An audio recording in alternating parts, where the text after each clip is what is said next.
Dear faculty member, colleagues, and students, Assalamu alaikum and very good evening. I welcome all of you to our today's webinar on radiology for the surgical trainees. This is a very important topics and important subjects for the trainees as well as for the working surgeons. আমরা নিজেরাও যারা আছি তাদেরও এই মানে রেডিওলজির বিভিন্ন aspect নিয়ে orientations and interpretations reading and planning in the perioperative period is very important for the patient's outcome. So আমরা সেটা নিয়েই আজকে ক্লাসটা একটু ডিজাইন করার চেষ্টা করেছি যে how a resident will help the radiologist report and সে নিজেই যেন ওই রিপোর্টটার সঙ্গে ফিল্ম দেখে বা বিভিন্ন ভিডিও দেখে কিভাবে ইন্টারপ্রেট করতে পারে and can take his own decisions. So this is a interactive class. I think, and I will request every residents to participate and to talk with our faculty today. So now, আমার মনে হয় যে you will enjoy the sessions today. Today আজকে যারা faculty আছেন তারাও হয়তো শেষে কমেন্ট করবেন. With this few words, dear students, please participate actively. আমাদের সামনের আরো যে সেশনগুলো ইউজুয়ালি ক্লিনিক্যাল এবং কয়েকটা থিওরিটিক্যাল ক্লাসও হবে. So clinical কেসগুলোর জন্য you please enroll your name for the upcoming presentations by this mail and the WhatsApp number. This is your platform. যত প্রেজেন্ট করবে তত স্ট্রঙ্গার হতে পারবে. So no harm to say I don't know, just keep an open mind. এখানে faculty member যারা আছেন they all are very friendly. আমাদের কোনো ডিসক্লোজার নেই, বাট যেগুলো information usually from the guidelines, journals and the seminars. So today's topics is the radiology for the surgical trainees. And our discussion chronology, as usual, there will be a poll and followed by a faculty presentation, then question answer session and the brief summary and the take-home message of the day. Please put your question in the chat box. Your each and every questions will be answered. So with these few words, আমরা আজকে আমাদের first সেগমেন্টটা শুরু করছি. Poll will be moderated by Dr. Mohammad Saiful Islam, surgery. Saiful, can you hear me clear? जी sir अस्सलाम वालेकुम sir. I am launching the poll. So our first question was, which structure appears darkest on CT scan? That means which structure we see as a hypodense or black in the CT scan. So that is air. আমরা subsequently আজকে আলাপ করব, এগুলো আমাদের ডিসকাশনে সবগুলোই আসবে, যে কোনটা সবচেয়ে ডার্কেস্ট এবং কেন, এরপরে কোনটা সাবসিকুয়েন্টলি এয়ার, দেন ওয়াটার, তারপরে ফ্যাট। মানে ডার্কেস্ট যদি আমরা চিন্তা করি তাহলে এয়ারটাই হচ্ছে সবচেয়ে ডার্কেস্ট দেখায় সিটি স্ক্যানে। ওকে, নেক্সট আমাদের সেকেন্ড কোশ্চেন ছিল, abutment and encasement is the contact of a tumour with blood vessel. So options were A, abutment less than 180 degree, encasement more than 180 degree. Option B, more than 180 degree and encasement less than 180 degree. And option C, where more than 360 degree or less than 360 degree. And option D, where less than 360 and more than 360 degree. So here the correct answer is abutment means less than 180 degree contact of tumor with the particular blood vessel. And encasement is if it is in contact with that blood vessel more than 180 degree. So about 59% student answered correctly. So our next question, which vessel involvement in CT scan most commonly renders pancreatic cancer unresectable? So options were common hepatic artery, gastroduodenal artery, superior mesenteric artery, and pancreatic duodenal artery. So here the correct answer is SMA, superior mesenteric artery. About 68% student correctly answered.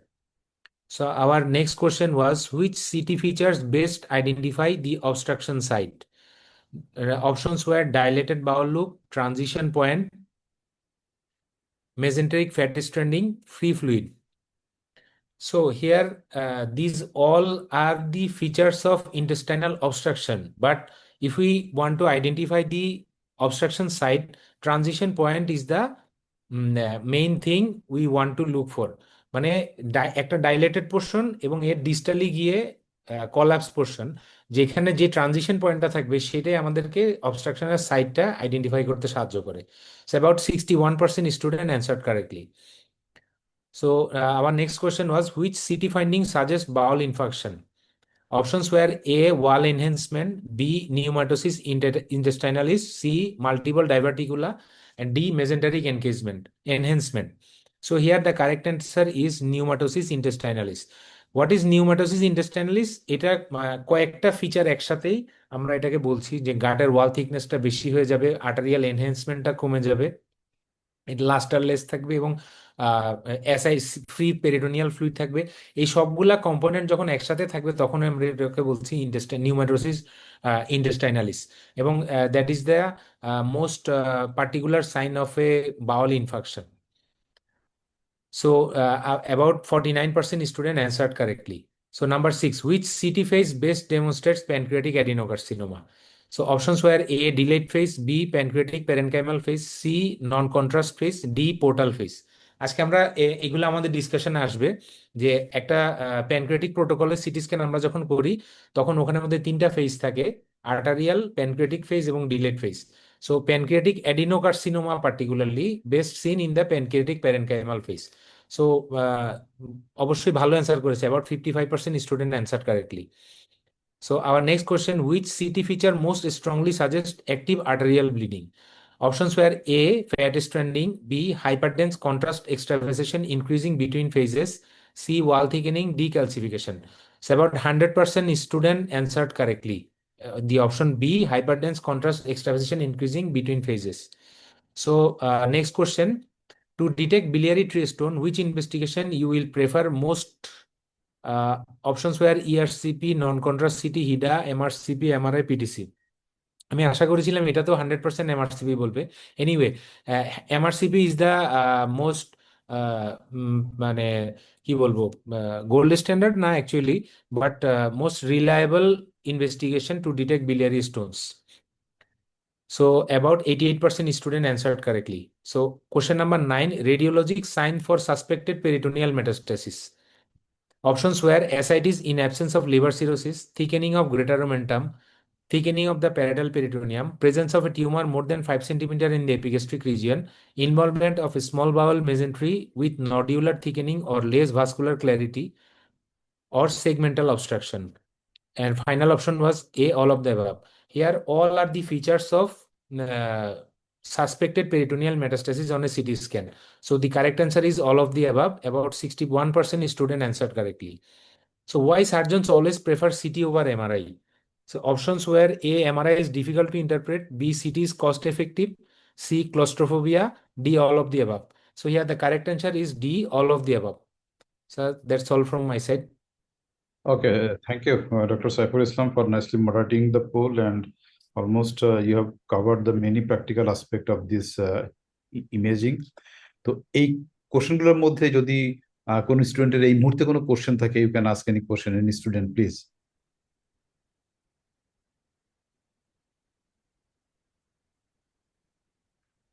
কার কোনো question আছে বলবে এগুলো থেকে, আর subsequently আমরা জানতে পারবো। আমাদের কোনো ফ্যাকাল্টি মেম্বার আছেন আজকে যারা কোনো কমেন্ট করবেন? মার্গোর সাথে জয়েন করবেন না, আমাকে ইনফর্ম করেছিলেন একটা প্রোগ্রাম আছে। Any faculty member? Okay. So আসসালামু আলাইকুম। আমি শুরুতেই বলেছি যে today will discuss more about practical applications of radiology in imaging, মানে কেন এটা দরকার। That will also serve the exam purpose to some extent also. So okay, আমরা আর সময় নষ্ট না করি, এমনি অলরেডি দেরি হয়ে গেছে। সো আমরা যদি একটা জিনিস চিন্তা করি যে আমাদেরকে এক্সামে প্রথমেই কি দেয়া হয়, একটা এক্স রে অথবা একটা আলট্রাসোনোগ্রাফির ছবি অথবা একটা সিটি বা এমআরআই, ইউজুয়ালি ফিল্ম দেয়া হয়ে থাকে।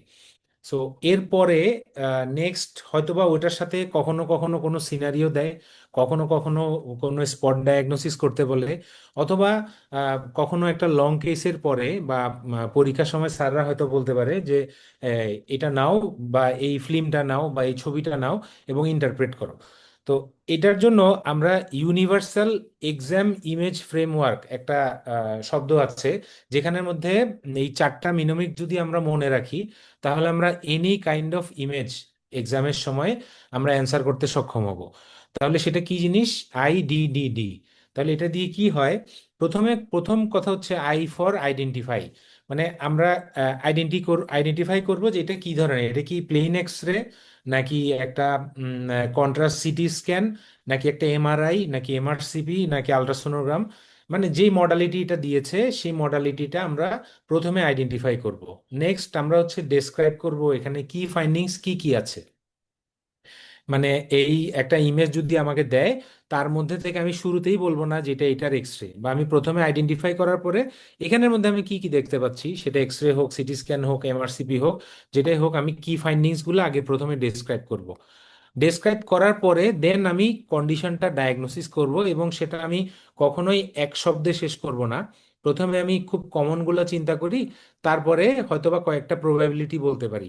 এবং that too is facilitated by একটা সিনারিও, অথবা আমার পাশে যে পেশেন্টটা থাকবে সেই পেশেন্টটাকে নিয়ে, অথবা আমার এক্সামে যদি কোনো উপরে একটা সিনারিও দেয়া থাকে, আমি সেটাকে ভালো করে পড়ার পরে তারপরেই কিন্তু আমি এই ডায়াগনোসিসটা করব।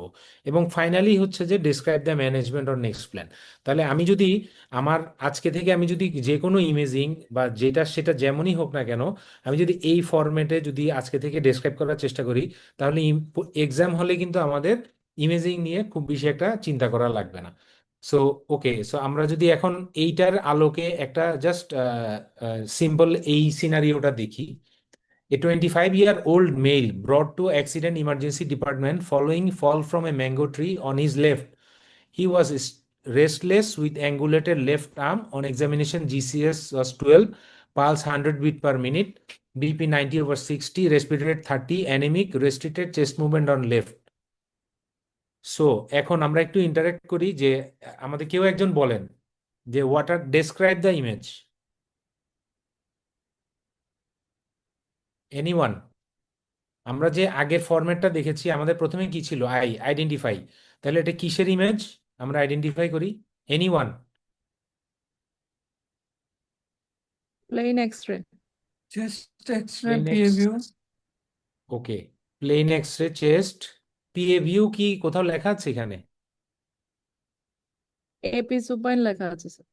হ্যাঁ, এপি। একটা জিনিস খেয়াল করতে হবে, আমি শুরুতেই বলছি যে যখন একটা AP সিনারিও লেখা দিবে, আছে, AP সিনারিওটা supine. 3বার পড়তে হবে। আমরা ট্রমাতে কখনোই কিন্তু পিএ ভিউ করি না, তাই না? যদি ওখানে লেখা নাও থাকতো এপি সুপাইন, তারপরেও কিন্তু আমার মাথায় এই জিনিসগুলো আসতে হবে, এই জন্যই আমাকে সিনারিওটা ভালো করে পড়তে হবে। ওকে, নেক্সট। তাহলে আমরা প্রথমে বললাম যে এটা একটা এক্স রে এপি ভিউ। ওকে, তারপর ফাইন্ডিংস গুলো কি কি আছে? গ্রসলি আমরা এখানে কি কি ফাইন্ডিং দেখতে পাচ্ছি? Multiple rib fracture in the left side and fracture humerus shaft, mid okay, shaft. Okay, আর anything? Postophrenic and cardiophrenic Postophrenic and cardiophrenic angle. Left side. Okay, okay, very Clavicular good. fracture in the left. Clavicular fracture, আচ্ছা, Displaced আর? legacy, sir. left lung field a bronchovascular marking absent. Okay, আর কিছু? Trachea centrally placed আছে। হুম, হুম। ওকে, so এই সিনারিওটা দেওয়ার উদ্দেশ্য হচ্ছে আমরা কয়েকটা জিনিস এখান থেকে খেয়াল করব। আমরা আজকে খুব বেশি সময় পাবো না, তো আমরা একটা জিনিস দিয়ে অনেক কিছু খেয়াল করার চেষ্টা করব। যে আমরা প্রথমেই যখনই পরীক্ষায় একটা অসপি হোক, অথবা যখন যেখানেই রিটেনেই হোক, একটা সিনারিও যখন দিবে, তখন আমরা সিনারিওটা খুব ডিপলি ভালো করে চিন্তা করে পড়তে হবে। ওই সিনারিওর মধ্যেই কিন্তু আমার অনেকগুলো অ্যান্সার আছে। ঠিক আছে? তো একটা 25-year-old মেল, তার বাদিকে সে গাছ থেকে পড়লো, তাহলে, এবং সে আসছে অ্যাঙ্গুলেটেড লেফট আর্ম নিয়ে। যখনই আমরা একটা পেশেন্টের অ্যাঙ্গুলেটেড লেফট আর্ম মানে কি, আমার হিউমেরাস ফ্র্যাকচার, এটা তো অবভিয়াস, এটা আমি এক্সরে না করে বুঝতে পারছি, তাই না? যখনই যেই ফোর্সে একটা মানুষের লেফট হিউমেরাস বা রাইট হিউমেরাস ফ্র্যাকচার হবে, সেই ফোর্সে ডেফিনেটলি তার ওই সাইডে রিফ্র্যাকচার হবে। ঠিক আছে? এই জিনিসটা মাথায় ঢুকায় রাখতে হবে।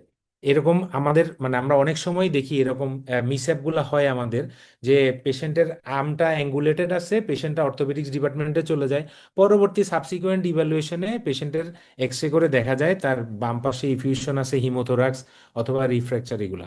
তো যখনই একটা পেশেন্ট এইভাবে আসবে আমাদের কাছে, তখন আমার মাথায় এই জিনিসগুলা কিন্তু একটার পর একটা চলে আসবে। যে পেশেন্টের অ্যাঙ্গুলেটেড আর্ম আছে, তার মানে ডেফিনেটলি তার হিউমেরাস ফ্র্যাকচার। আমাকে সাসপেক্ট করতে হবে তখন তার লেফট সাইডে রিফ্র্যাকচার আছে কিনা, এবং সেই মাল্টিপল রিফ্র্যাকচার থেকে পেশেন্টের হিমোথোরাক্স হতে পারে, নিউমোথোরাক্স হতে পারে, এবং এই সাবসিকুয়েন্টলি পেশেন্টের ম্যানেজমেন্টটা সেভাবে আসবে। তাহলে এখন আমরা যদি দেখি যে এই এক্সরেতে ফাইন্ডিংস আমাদের কি কি ছিল, So that was a plain X-ray chest AP view. Findings were multiple rib fracture on the left with mild displacement. Rib fracture chilo. Okay. Next, left-sided hemopneumothorax, absent of peripheral bronchovascular marking, blunting of costophrenic angle and air fluid level.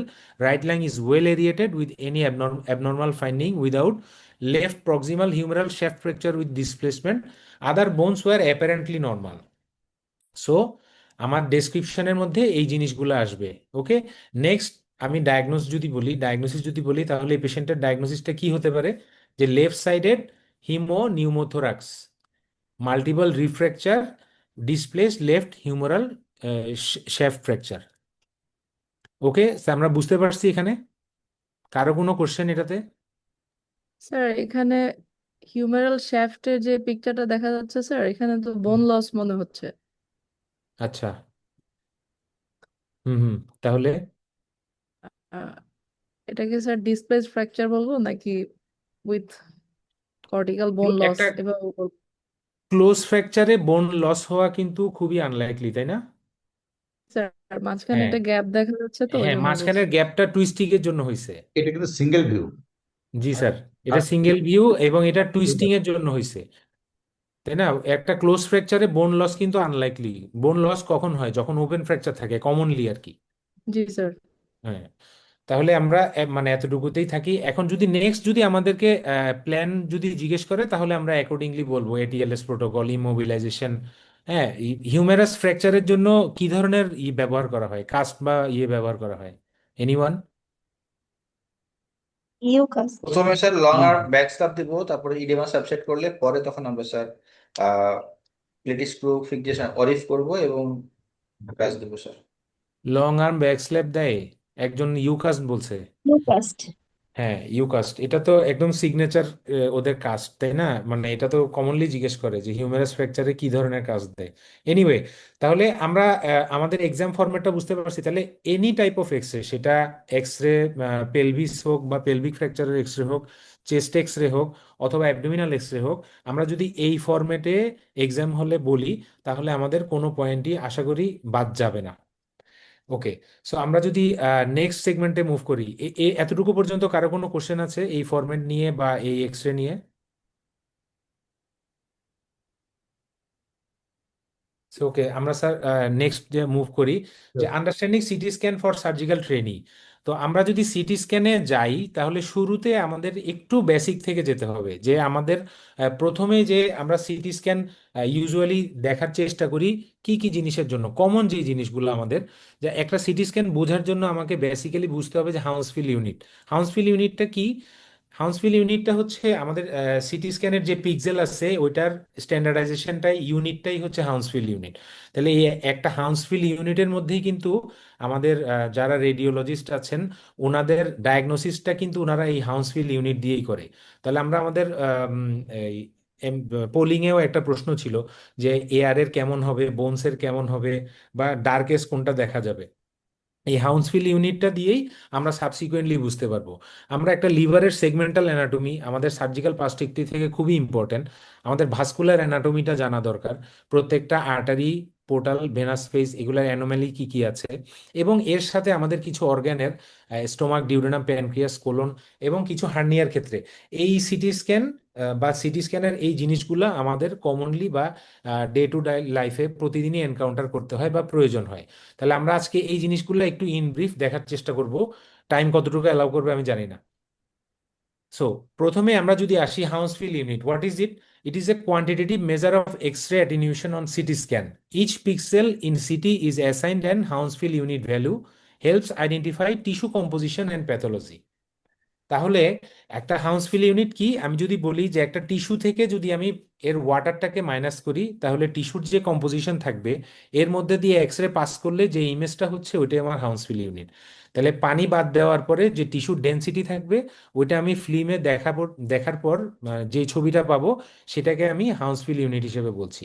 তাহলে approximate একটা যে কোনো টিস্যুর হাউন্সফিল unit কেমন থাকে, air যদি আমরা বলি, আমরা পোলিংয়েও দেখেছি এয়ার হচ্ছে -1000, তার মানে এয়ার হচ্ছে সবচেয়ে ডার্কেস্ট। এরপরে যদি আমি লাংসে আসি, সেখানে এয়ার থাকে, কিন্তু প্যারেনকাইমার জন্য এর হাউসফিল ইউনিটটা আরেকটু বাড়ে, that is -700 to 500।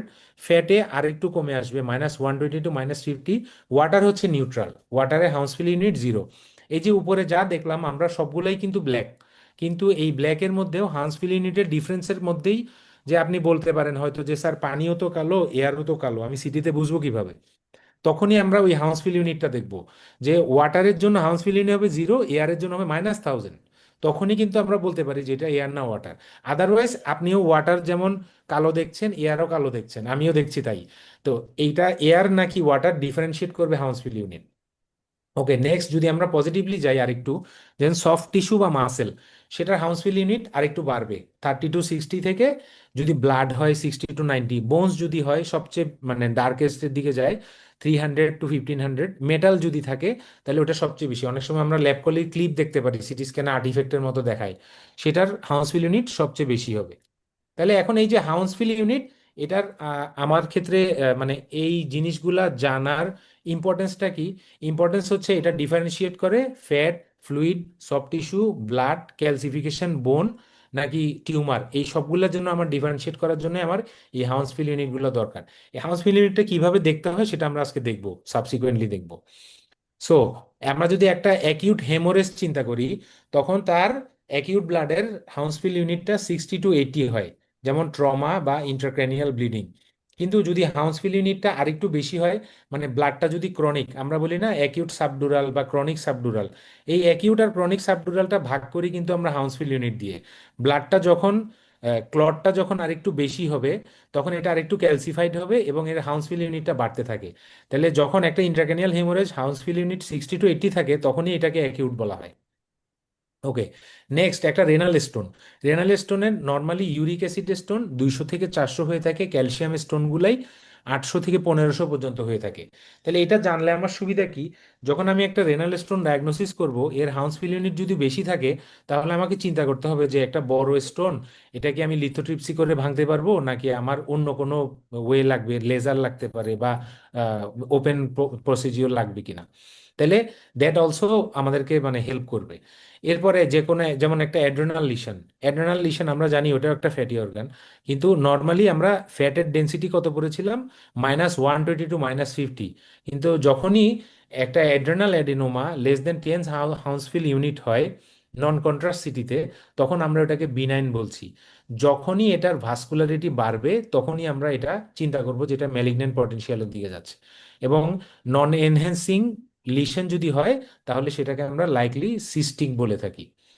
So হাউসফিল unit আমাদেরকে ফ্লুইড, পাস নাকি ব্লাড, এটা ডিফারেন্সিয়েট করা শেখাচ্ছে। Simple cyst, measure close two water, fat density <50, narrow the diagnosis, মানে ডেন্সিটি যত কম হবে আমাদের ডায়াগনোসিসটা তত ইজি হয়ে যাচ্ছে। এর কম্পেয়ার করতে সাহায্য করে প্রি কন্ট্রাস্ট নাকি পোস্ট কন্ট্রাস্ট হাউসফিল ইউনিটটা আমাদের ডায়াগনোসিসে হেল্প করে। হিমোপেরিটোনিয়ামের হাউসফিল ইউনিট সবসময় অ্যাসাইটিস থেকে বেশি থাকবে, যে আমি অ্যাসাইটিস নাকি হিমোপেরিটোনিয়াম বোঝার জন্য আমাকে হেল্প করবে। তাহলে আমি যদি সিম্পল ওয়েতে মনে রাখার চেষ্টা করি, তাহলে এয়ার যদি হয় black, negative Hounsfield unit, water হচ্ছে 0, আর এরপরে যত সামনের দিকে যাব grey, positive Hounsfield unit, soft tissue এবং বোন হলে আরো বেশি হবে। সো উইথ দিস আমরা যদি এখন চিন্তা করি যে আমাদের সার্জিক্যাল মেইন কনসার্ন যদি আমরা চিন্তা করি, তাহলে আমরা কি কি বলতে পারি? যে একটা সিটি স্ক্যানের, আমি যদি উপর থেকে শুরু করি আমাদের অ্যাবডোমেনাল সিটি স্ক্যানের, তাহলে আমাদের জি জাংশন থেকে শুরু করি আমরা স্টোমাক, এরপরে স্টোমাকের কোনো লিশন যদি থাকে সেটা, পেরিগেস্ট্রিক ফ্যাট ইনফিলট্রেশন, টিউমার, লিভার, যদি লিভার আসে লিভারের সেগমেন্টাল অ্যানাটমিগুলা কেমন হয়, হেপাটোডিউডিনাল লিগামেন্টের লিম্ফ নোড কেমন আছে বা ওইখানে কোনো স্টোন আছে কিনা, অ্যাম্পুলারি পেরিঅ্যাম্পুলারি লিশন, এই সবগুলা জিনিস, অথবা আমাদের একটা সার্জিক্যাল প্ল্যান করার জন্য পেশেন্টের ভাস্কুলার অ্যানোমেলি আছে কিনা, আমাদের সার্জিক্যাল পার্সপেক্টিভ থেকে এই প্রত্যেকটা জিনিসই important. So and that becomes when it becomes a surgical problem. একটা টিউমার কখন সার্জিক্যাল প্রবলেম, মানে আমরা সিটি স্ক্যানে দেখার চেষ্টা করি কি যে আমাদের এই আজকের এই যে সিটি স্ক্যানের টিউমার যেটা আছে, ইজ ইট রিসেক্টেবল কিনা, এটা কোনো মেজর ভেসেল ইনভলভ করেছে কিনা, এবং কোনো ডিস্টেন্ট স্প্রেড আছে কিনা, এবং এটার থেকে মানে আমি সার্জারি করতে গেলে আমার ক্লিয়ার মার্জিন অ্যাচিভেবল কিনা, এই সবগুলো জিনিসই আমরা আজকে একটু দেখার চেষ্টা করব। সো এই নেক্সট আরেকটা প্রশ্ন আসে অনেক সময় আমরা মানে এই প্রশ্নের সম্মুখীন হই বা অনেকেই বলে যে একটা সিটি স্ক্যানটা ভালো হয় নাই বা ফিল্মটা ভালো হয় নাই, এটা হাই কোয়ালিটি হলে ভালো হতো। তাহলে একটা হাই কোয়ালিটি ইমেজ যদি আমরা বলতে চাই তাহলে আমরা সেটাকে কি বলবো? সো আমরা নর্মালি একটা প্যানক্রিয়াটিক প্রোটোকলে যখন একটা সিটি স্ক্যান করা হয় তখন সেটাকে আমরা হাই কোয়ালিটি সিটি স্ক্যান বলে থাকি। যে এটা রয়েনজেন 2002-04 সালে দুইটা আর্টিকেলে বলেছে যে একটা হাই কোয়ালিটি সিটি স্ক্যান মানেই হচ্ছে প্যানক্রিয়াটিক প্রোটোকলের সিটি স্ক্যান। তাহলে প্যানক্রিয়াটিক প্রোটোকলের সিটি স্ক্যানটা কি জিনিস? যে এখানে কন্ট্রাস্টের টাইমিংটা খুবই ইম্পর্টেন্ট। যে আমাদের নর্মালি আমাদের মানে দেশে বিভিন্ন ডায়াগনস্টিক সেন্টারে এখন অবশ্য অনেক জায়গাতেই করে অটো ইনজেক্টর দিয়ে ডাইটা মানে পুশ করায়। না হলে হয় কি নর্মালি আমি একটা পেশেন্টের হাতে ক্যানুলা করলাম, ইনজেকশনটা দিয়ে আমি ওই রুম থেকে বের হয়ে কন্ট্রোল রুমে এসে সিটি স্ক্যানটা শুরু করছি, এর মধ্যে কিন্তু আমার 30 সেকেন্ড পাস হয়ে গেছে, তাই না? তাহলে যখনই আমি ওই একটা অটো ইনজেক্টর আমার থাকবে, আমি এখান থেকে যখন সুইচটা টিপ দিব তখনই ওই কন্ট্রাস্টটা পুশ হবে এবং সিটি স্ক্যান শুরু হয়ে যাবে সাথে সাথে। তাহলে সেটা করার জন্য আমাকে অটো ইনজেক্টর ম্যান্ডেটরি প্রত্যেকটা সিটি স্ক্যানের সাথে লাগবে।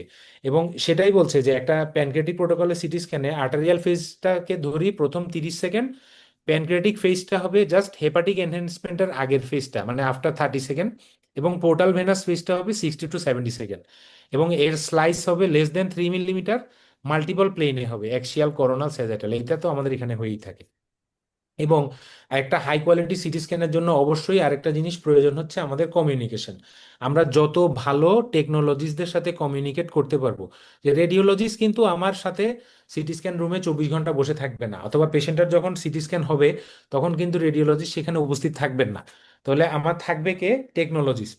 সেই টেকনোলজিস্টের সাথে আমি যত বেশি বেটার কমিউনিকেশন করতে পারবো, যে আমার এটা ক্লিনিক্যালি এটা সাসপেক্ট হচ্ছে, তুমি এটা দেখো, অথবা আমার এই ফেজটা বেশি দরকার, যে আমি এটা হেমানজিওমা সাসপেক্ট করতেছি, আমার ভেনাস ফেজটা বেশি দরকার, অথবা আমি এটা একটা হেপাটোসেলুলার কার্সিনোমা মনে করছি, আমার আর্টেরিয়াল ফেজটাতে বেশি ইম্পর্টেন্ট। তাহলে সেভাবে তাকে আমার ইনস্ট্রাক্ট করতে হবে। অথবা আমি যদি একটা লিভারের পার্টিকুলার লিশন খুঁজতে যাই, সে আমাকে তাকে স্পেসিফিকলি বলে দিতে হবে যে আমার হেপাটিক এনহ্যান্সমেন্টটা ভালো লাগবে কারণ এটা কোন সেগমেন্টে আছে, আমার সার্জিক্যাল প্ল্যানিং এর জন্য হেল্প করবে। So better communication is also a part of high quality CT scan.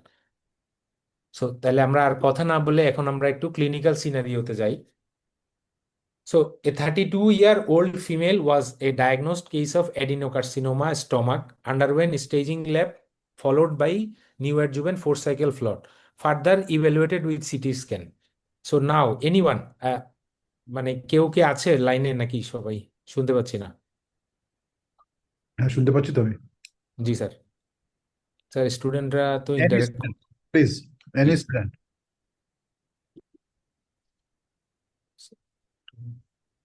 শুনতে পাচ্ছি স্যার। জি, শুনতে পাচ্ছি তো। এখন আমরা একটা সিটি স্ক্যান দেখবো, একটু ইন্টারেক্ট করব আমরা। এই তোমার স্লাইডটা চলে গেল কেন? স্যার আমি ওই যে ইয়েটা খুলতেছি। ওকে জি ওকে ওকে। স্যার, এখন দেখা যাচ্ছে? হ্যাঁ হ্যাঁ, দেখাচ্ছি। ওকে। সো এই পেশেন্টটার মানে diagnose case of CS stomach, 4 cycle chemotherapy পেলো, এরপরে পেশেন্টের এখন ফার্দার ওয়ার্কআপের জন্য আবার সিটি স্ক্যান করা হয়েছে। সো আমরা যদি দেখি যে একটা নর্মালি একটা সিটি স্ক্যান যখন আমরা সিএস স্টোমাক হোক আর যাই হোক, আমরা যখন একটা সিটি স্ক্যান চেস্ট অ্যাবডোমেনই তো স্টেজিং এর জন্য আমরা নর্মালি দিয়ে থাকি, তাই না? তো সেই চেস্ট অ্যাবডোমেনের সিটি স্ক্যানটা যখন শুরু হবে তখন আমরা অ্যাবডোমেনটা আমাদের শুরু হচ্ছে কোত্থেকে মেইনলি? আমরা আমাদের এই এই যে এখানে আমরা যে দেখতে পাচ্ছি উপরে, এটা তো লাং, সবাই বুঝতে পারছি, তাই না? একটু ইন্টারেক্ট করলে ভালো হবে, সুবিধা হবে। দেখা জি স্যার। যাচ্ছে? জি জি স্যার। জি স্যার, দেখা স্যার, যাচ্ছে স্যার। ওকে। এর পেছনে আমরা একটু দেখতে পাচ্ছি এই জায়গাতে একটু কি বলবো, এইটার মতো হাইপোডেন্স না, আর একটু বেশি ডেন্সিটি গ্র্যাজুয়ালি বাড়লো, তাই না? তাহলে আমি এখানে কি সাসপেক্ট করব, এটাতে কি আছে? Liver, yeah, Wait, sir. Correction. Muscle diffusion. Effusion, good. Diffusion. এই পেশেন্টের ইফিউশন থাকতে পারে। তাই না? একটা সি স্টোমাকের পেশেন্ট, সে কেমোথেরাপি পাইছে, নিউঅ্যাডজুভেন্ট পাইছে, তার সাথে একটু ইনফিউশন থাকতেই পারে, তাই না? তাহলে আমাদের আজকে পার্টিকুলার আমরা চেস্ট নিয়ে আলোচনা করব না, আমরা অ্যাবডোমেন নিয়ে শুরু করব। তাহলে অ্যাবডোমিনাল একটা চেস্ট এবং অ্যাবডোমেন যখন একসাথেই করা হয় বা মিড চেস্ট থেকেই কিন্তু শুরু করা হয় অ্যাবডোমিনাল সিটি স্ক্যান। তাহলে অ্যাবডোমেন যখন আমরা শুরু করব, আমরা অ্যাবডোমেন শুরু হচ্ছে কিনা প্রথমে কি দেখে বুঝি? এনিওয়ান? এই সিটি লিভার। Liver shadow. কোনটা লিভার শ্যাডো এখানে? এই যে রাইট সাইডে আমরা দেখতে পাচ্ছি না, এই যে লিভার শ্যাডোটা শুরু হয়েছে, কারণ আমরা জানি কি লিভারের রাইট লোবটা ডায়াফ্রামের ডোমের ভিতরে ঢুকে থাকে, তাই না? চেস্টের ভিতরে অনেকটুকু থাকে। তাহলে আমরা যখন প্রথমেই লিভারটা যাবে মানে আসবে, তখনই আমরা বুঝতে পারবো যে অ্যাবডোমেনটা শুরু হচ্ছে। ওকে, নেক্সট আমি যদি বলি যে আমরা যদি টিউব চিন্তা করি, যে আমাদের ইসোফেগাস, ইসোফেগাস কোনটা এখানে আমাদের? এই যে আমরা এওটার সামনে যে একটা এনসার্কেল পোর্শন দেখতে পাচ্ছি, এটা হচ্ছে আমাদের ইসোফেগাস, তাই না? দেখতে পাচ্ছি আমরা সবাই? জি স্যার। ওকে, সো আমরা যদি এখন এটাকে ট্রেস করি, এটাকে যদি আমরা ট্রেস করি, তাহলে আমরা দেখব যে এটা যে মিলল কোথায়? স্টোমাকের সাথে। এটা হচ্ছে আমাদের স্টোমাক। ওকে, সো তাহলে আমার এখন কনসার্ন হচ্ছে কি, যে এই পেশেন্টটার না হয় আমি বুঝলাম যে তার পাইলোরাসে গ্রোথ, ওকে, যে তার গ্রোথটা অনেক নিচে, কিন্তু এই গ্রোথটা তো উপরের দিকেও থাকতে পারতো, তাই না? এদিকেও তো থাকতে পারতো, অথবা অ্যালং দ্য হোল লেজার কার্ভেচারও থাকতে পারতো। তাহলে আমি আমাদের দেখার উদ্দেশ্য যে অ্যাবডোমিনাল পার্ট অফ ইসোফেগাস এবং গ্যাস্ট্রোইসোফেজিয়াল জাংশনটা কোথা থেকে শুরু হচ্ছে, তাই কি?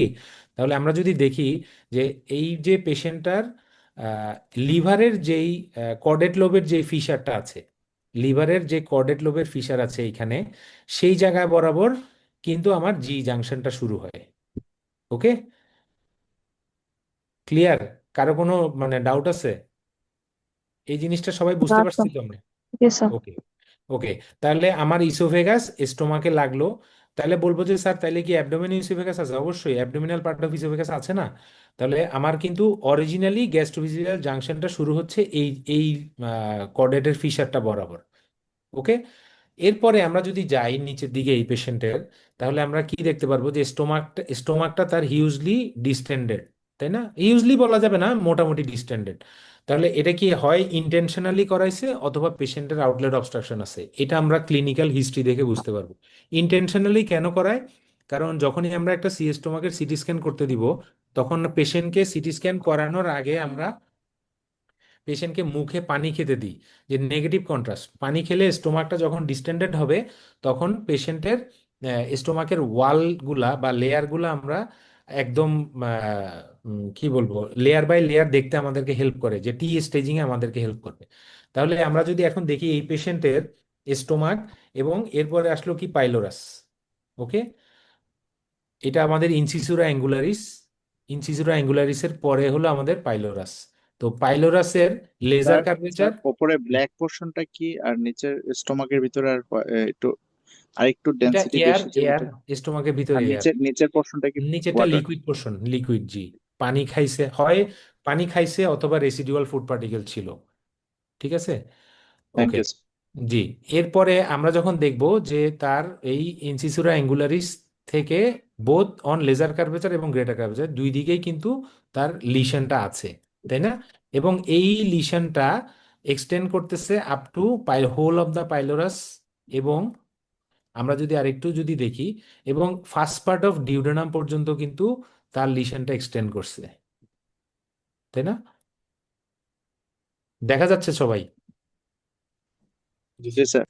জি, এই ফার্স্ট পার্ট অফ ডিউডেনাম পর্যন্ত কিন্তু তার লিশনটা এক্সটেন্ড করছে। তাহলে এখন আমাকে একটু বলেন যে এই যে গ্রোথ, আমরা তো প্রথমে সিটি স্ক্যানে কি দেখলাম? গ্রোথটা দেখলাম, তাই না? এই গ্রোথ ছাড়া এখন আমাকে আর কি কি দেখতে হবে এখানে? এনিওয়ান?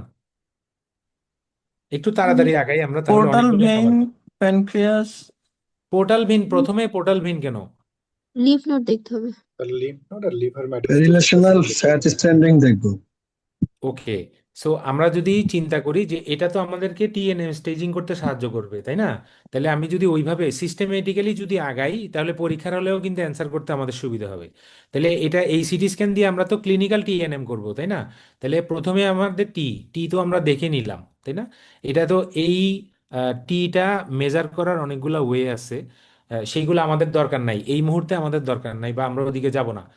এটা দিয়ে প্রথমে আমরা টিটা বুঝতে পারবো। তো এই লিশনটা দেখে মানে গ্রসলি তো আমাদের মনে হয় যেটা অ্যাটলিস্ট T3 to T4 হবে, তাই না? ওকে, এরপরে আরেকজন বললেন যে লিম নোড, তাহলে এন স্ট্যাটাসটাও আসবে। এন যদি দেখতে হয় আমাকে, তাহলে আমাকে কি করতে হবে? আশেপাশে এই টি এর আশেপাশে অথবা পেরিগেস্ট্রিক যেই ছোট ছোট আহ, মানে কতগুলা হাইপার ডেন্স এরিয়া থাকবে কম্পারেটিভলি, সেই জিনিসগুলা ট্রেস করতে হবে। এবং আহ, এই হাইপারডেন্স স্ট্রাকচারগুলা বা লিম্ফ নোডগুলা ভেসেল বরাবরই কিন্তু বেশিরভাগ সময় থাকে। তাহলে আমি যদি ভেসেলগুলো ট্রেস করি এবং স্টোমাকের আশেপাশে ট্রেস করি, তাহলে কিন্তু আমি এই যে আমি এখানে দেখতে পাচ্ছি এখানে যে হোয়াইটিশ কতগুলা দেখা যাচ্ছে, একটু Right. জুম করি, এই যে দেখা যাচ্ছে স্টোমাকের আশেপাশে, এগুলোও কিন্তু ছোট ছোট লিম্ফ নোড অনেকগুলা। ওকে, Yes. Yes. সো আর লিম্ফ নোড আর ব্লাড ভেসেল বোঝার উপায় কি? ব্লাড ভেসেল গুলা ট্রেস করবে, মানে একটা সিকোয়েন্স অনুযায়ী উপর থেকে নিচের দিকে যাবে, শুধুমাত্র অ্যাব্রাপ্টলি একটা কাটে এসে চলে যাবে এমন হবে না। কিন্তু লিম্ফ নোড গুলা হয়তো দেখা যাবে ম্যাক্সিমাম একটা বা দুইটা কাটে থাকবে, এরপরে কিন্তু আর দেখা যাবে না। এটা হচ্ছে যে আমার লিম্ফ নোড দেখার উদ্দেশ্য। ওকে, এখন আমি পেরিগেস্ট্রিক লিম্ফ নোড দেখলাম, এরপর আমি দেখবো কি ডিস্টেন্ট লিম্ফ নোড। তাহলে একটা সিএস স্টোমাকের ডিস্টেন্ট লিম্ফ নোড গুলা কোথায় কোথায় থাকে? Along the left gastric vessel, splenic vessel, common hepatic artery. তাহলে আমি যদি এখন নেক্সটে ভেসেল গুলা যদি দেখি একটা স্টোমাকের, আমরা জানি কি অ্যাবডোমিনাল অ্যাওর্টার ভেন্ট্রাল ব্রাঞ্চ গুলো কি কি, প্রথমে কি থাকে উপরে? Infraphrenic. Hmm hmm, Iliac trunk, sir. ইলেকট্রাঙ্ক। Coeliac trunk, very good. তাহলে আমরা দেখি যে এটা অ্যাবডোমিনাল অ্যাওর্টা, অ্যাবডোমিনাল অ্যাওর্টা থেকে প্রথমে কি বের হলো? সিলিয়াক ট্রাঙ্ক বের হলো, তাই না? তাই সিলিয়াক ট্রাঙ্কের ব্রাঞ্চগুলো কি কি এখন? Left, Left left gastric, gastric, splenic, splenic, and hepatic. hepatic, common very hepatic. Good. তাহলে এ দেখি আমরা যদি দেখি যে এটা সিলিয়াক ট্রাঙ্ক, কেউ একজন কথা বলছে, প্লিজ মিউট হয়ে যান। সিলিয়াক ট্রাঙ্ক থেকে বের হয়ে স্প্লিনের দিকে যেটা গেছে ওটা হলো স্প্লিনিক ভেসেল, দেখা যাচ্ছে ডান দিকে। এই যে সিলিয়াক ট্রাঙ্কটা দুই ভাগ হয়ে গেল না, Yes, sir. এদিকে আমরা যদি দেখি ডান দিকে যেটা গেল এটা হলো স্প্লিনিক ভেসেল, স্প্লিনের দিকে চলে গেল স্প্লিনিক আর্টারি। আর আবার যদি দেখি যে এই সিলিয়াক ট্রাঙ্ক যদি বাম দিকে চলে যায়, তাহলে এটা কি হবে? কমন হেপাটিক আর্টারি, তাই না? আমরা তো জানি সিলিয়াক ট্রাঙ্কের মানে তিনটা ব্রাঞ্চ মেনলি। তাহলে আরেকটা বাকি থাকবে কি? লেফট গ্যাস্ট্রিক ভেসেল, তাই না? তাহলে লেফট গ্যাস্ট্রিক ভেসেলটা তো স্টোমাকের দিকেই যাবে। লেফট গ্যাস্ট্রিক ভেসেলটা কম্পারেটিভলি ওই দুইটার থেকে একটু ছোট বা চিকন হয়, যার কারণে খুব বেশি ভালো বোঝা যায় না। এই কারণে এই যে আমরা যদি দেখি এই যে এই এই ছোট্ট একটা কালো স্পট দেখতে পাচ্ছি, সাদা দেখতে পাচ্ছি না, হেপাটিক, কমন হেপাটিকের সাথে, এটাকে আমরা একটু ফলো করি। এটা কোন দিকে যাচ্ছে দেখি, দেখতে পাচ্ছি আমরা এটা কিন্তু এই দিক দিয়েই গেল, তাই না? এই যে প্যানক্রিয়াসের উপর দিয়ে, প্যানক্রিয়াসের উপর দিয়ে প্রবাবলি এটা টিউমারের জন্য ছোট হয়ে গেছে, অথবা কিছুটা কম্প্রোমাইজ হয়েছে, অথবা সবগুলা কাটে অনেক সময় ভালো বোঝাও যায় না। এই যে এই দিক দিয়ে যেটা যাচ্ছে স্টোমাকের দিকে, that is the left gastric artery, স্টোমাকের দিকে যেদিকে যাচ্ছে। ওকে, তাহলে এখন এই ভেসেলগুলা বরাবর যদি কোনো বড় লিম্ফ নোড থাকে, বাল্কি লিম্ফ নোড থাকে, অনেক সময় আনইনভলভ ছোট লিম্ফ নোড থাকলে ওগুলা ফ্যাটের মতোই অনেক সময় সিটি স্ক্যানে ভালো দেখা যায় না, অথবা আননোটিস থেকে যায়। কিন্তু যদি বাল্কি কোনো বড় লিম্ফ নোড থাকে, তাহলে ডেফিনেটলি এই ভেসেলগুলা বরাবরই থাকবে। তখনই আমরা ওইটাকে ওইটা ধরে আমরা এন স্টেজটা করতে পারি। এরপরে আমাদের কি? টিএনএম স্টেজে ডিস্টেন্ট মেটাস্টাসিস। তাহলে ডিস্টেন্ট মেটাস্টাসিসের মধ্যে আমরা কি দেখব? আমরা লিভারটা দেখব, Lung. যে পেশেন্টের লিভারটা, লিভারের উইন্ডোতে গিয়ে লিভারটা দেখব যে লিভারের মধ্যে কোনো হাইপোডেন্স অথবা হাইপারডেন্স কোনো লিশন আছে কিনা। ওকে, এবং তার পেরিটোনিয়ামটা দেখব আমরা, মানে কার্সিনোমা অফ দ্য স্টোমাকের আরেকটা পটেনশিয়াল সাইড হচ্ছে পেরিটোনিয়াম, কোনো ডিস্টেন্ট স্প্রেড আছে কিনা। পেরিটোনিয়ামে কোনো ডিস্টেন্ট স্প্রেড আছে কিনা সেটা দেখার কি কি উপায়, ওটা আমাদের পোলিং এ একটা কোশ্চেন ছিল, যে পেশেন্টের অ্যাসাইটিস থাকতে পারে, অথবা যে আমরা বলেছি যে মেজেন্ট্রি যে ভাস্কুলার ক্ল্যারিটি গুলা, এই যে আমরা এই জায়গায় যে যতগুলা ভেসেল দেখতে পাচ্ছি না, অনেকগুলা আঁকা বাঁকা, হ্যাঁ, আর্টারিয়াল ফেস যেহেতু এটা, এই যে ভাস্কুলার ক্ল্যারিটি গুলা অনেক সময় ডিমিনিশড হয়ে যাবে, এটা ডার্টি হয়ে যাবে এবং হেজি থাকবে। ঠিক আছে, এরকম ক্লিয়ার থাকবে না, একদম ক্লিয়ার যেরকম ব্ল্যাক দেখা যাচ্ছে ফ্যাটগুলা, এরকম ক্লিয়ার থাকবে না, এটা হেজি থাকবে অনেকটা। এবং অ্যাসাইটিস থাকতে পারে। আর প্যারাটাল পেরিটোনিয়াম যেটা, এই যে প্যারাটাল পেরিটোনিয়ামটা অনেক সময় থিকেন্ড হয়ে যায় এবং গ্রেটার ওমেন্টামটা অনেক সময় থিকেন্ড হয়ে যায়। নর্মালি এখানে গ্রেটার ওমেন্টামটা দেখা যাচ্ছে না, কারণ এটা পিওর ফ্যাট এবং সিটিতে স্ক্যানে ব্ল্যাকই দেখা যায়। তো যদি এটা কোনো কারণে এই জায়গায় আমরা যদি দেখি অনেক বেশি হেজি গ্রেটার ওমেন্টাম, এইগুলো যদি অনেক বেশি হেজি, তখন আমাদের সাসপিশন আসবে যে এটাতে পেরিটোনিয়াল মেটাস্টাসিস থাকতে পারে। এতটুকু নিয়ে আর কারো কোনো ডাউট আছে বা কোশ্চেন আছে?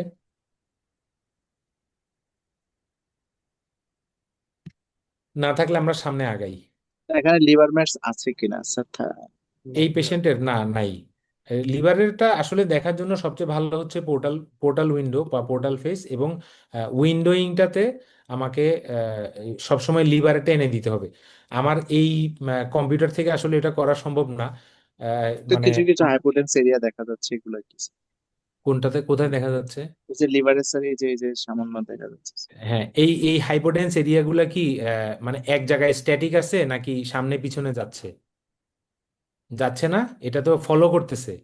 তাইলে বুঝতে হবে যে এইগুলা লিশন না। যদি লিশন হতো তাহলে অ্যাব্রাপ্টলি অ্যাপিয়ার করে অ্যাব্রাপ্টলি ডিসঅ্যাপিয়ার করতো, তাই না? তাহলে এগুলো হচ্ছে জি স্যার। বিলিয়ারি ক্যানালিগুলাই। ঠিক আছে, বিলিয়ারি ক্যানালিগুলাই, পোর্টাল ভেইন, এই সবগুলাই, পোর্টাল ভেইন তো সরি, পোর্টাল ভেইন তো এটাই।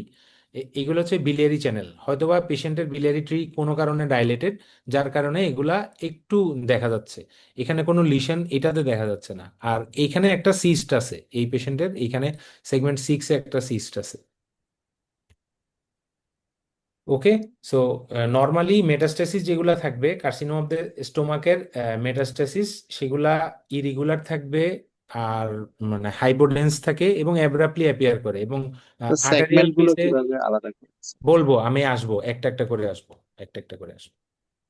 ওকে, সো আমরা নেক্সট সেগমেন্টে যদি যাই। কার্সিনোমাসের লিভার মেটাস্টেসিসের মানে এটা কি আসলে আমরা সিটি স্ক্যানে বুঝতে পারবো নাকি? মানে আমাদের একটা ইয়েতে বলছিল ক্লাসে বলছিল যে এমআরআই করলে হচ্ছে কি আমরা ভালো বুঝতে পারি, কারণ আইসোডেন্স শেডও আসে লিভার সিএস আমাদের ক্ষেত্রে। ওকে, এখন এখানে আসলে মানে প্রশ্নটা অনেকভাবে চলে আসবে। যখনই আমরা একটা ক্যান্সার পেশেন্টের স্টেজিং ইনভেস্টিগেশন করব, আমরা কিন্তু usually CT scan of the অ্যাবডোমেনই করাই, তাই না? এখন নতুন গাইডলাইনগুলোতে এমআরআই এর কথাও লেখা আছে, আইদার সিটি অর এমআরআই, আপনি যে কোনো একটাই করতে পারি। কিন্তু আমাদের কমনলি আমরা কি করে থাকি একটা staging investigation, city scan of chest and abdomen. যে কোনো অ্যাবডোমিনাল মেলিগন্যান্সির ক্ষেত্রে আমার প্রাইমারি ইনভেস্টিগেশন থাকে city scan of chest and abdomen, is it not? তাহলে এখন প্রশ্ন আসতেছে যে স্টোমাকের লিভার মেটাস্টাসিস বোঝার জন্য, এখন আমি যদি সিটি স্ক্যানে কোনো ডাউটফুল লিশন দেখতে পারি, ঠিক আছে, এবং সেটার জন্য যদি আমার ট্রিটমেন্ট প্ল্যান চেঞ্জ হয়ে যায়, যে আমি সিটি স্ক্যানে একটা লিশন দেখতে পাচ্ছি কিন্তু আমি কনফার্ম না এটা কি মেটাস্টাসিস নাকি মেটাস্টাসিস না, নাকি এটা অন্য কোনো কিছু, তখন আমি কনফার্ম করার জন্য ফার্দার কনফার্মেশনের জন্য এমআরআই করতে পারি। আদারওয়াইজ যদি আমার সিটি স্ক্যানে এটা প্রুভ হয়ে যায় যে এটা লিভারে মেটস, তাহলে কি এই সিএস স্টোমাক পেশেন্টের ম্যানেজমেন্ট প্ল্যান অলওয়েজ প্যালিয়েটিভে চলে যাবে। তখন আপনি তখন ফার্দার এমআরআই করে এটা ভালো বুঝেও কোনো কিন্তু ট্রিটমেন্ট ডিসিশন চেঞ্জ হবে না। বোঝা গেছে কথা? আর এটা একটা কোয়েশ্চেন ছিল, এটা কি জি ডায়াগনস্টিক ল্যাপারোস্কোপি আমরা করি না, ওই যে আইসোডেন্স? জি জি করি। তো এই ডায়াগনস্টিক ল্যাপারোস্কোপি তো আমি সিটি স্ক্যানের আগে করব না, তাই না? না আগে তো পরে আমি করবো। ক্লিনিক্যাল ইনভেস্টিগেশন করব। হ্যাঁ, আজকে হুম। আমাদের আলোচনার টপিক তো ওইদিকে না, আমরা ওইদিকে যাব না। আমরা জাস্ট স্টেজিং ইনভেস্টিগেশনে সিটি স্ক্যান করলাম। সিটি স্ক্যান করার পরে এখন আমরা তাহলে এই পেশেন্টটার ক্ষেত্রে 5টা ইম্পর্টেন্ট ফাইন্ডিং কেউ কেউ বলতে পারবে?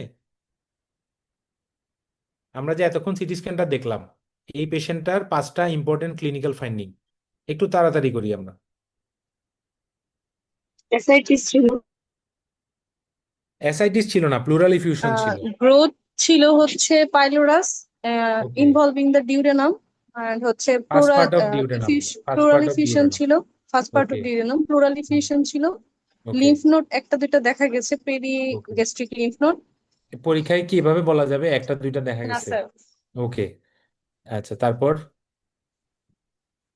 আর Stomach was distended. Peritoneal metastasis নাই, লিভার ম্যাটস লিভারে নাই। লিভারে একটা সিস্ট ছিল, এটা বলতে হবে, এটা ইম্পর্টেন্ট ফাইন্ডিং, তাই না? মানে ওইটা যে মেটাস্টাসিস না, স্যার মেটাস্টাসিস না সেটা আমাকে কনফার্ম করে দিতে হবে, কারণ লিভারে তো একটা আমি ডেন্স সেটাও দেখতে পাচ্ছি, তাই না?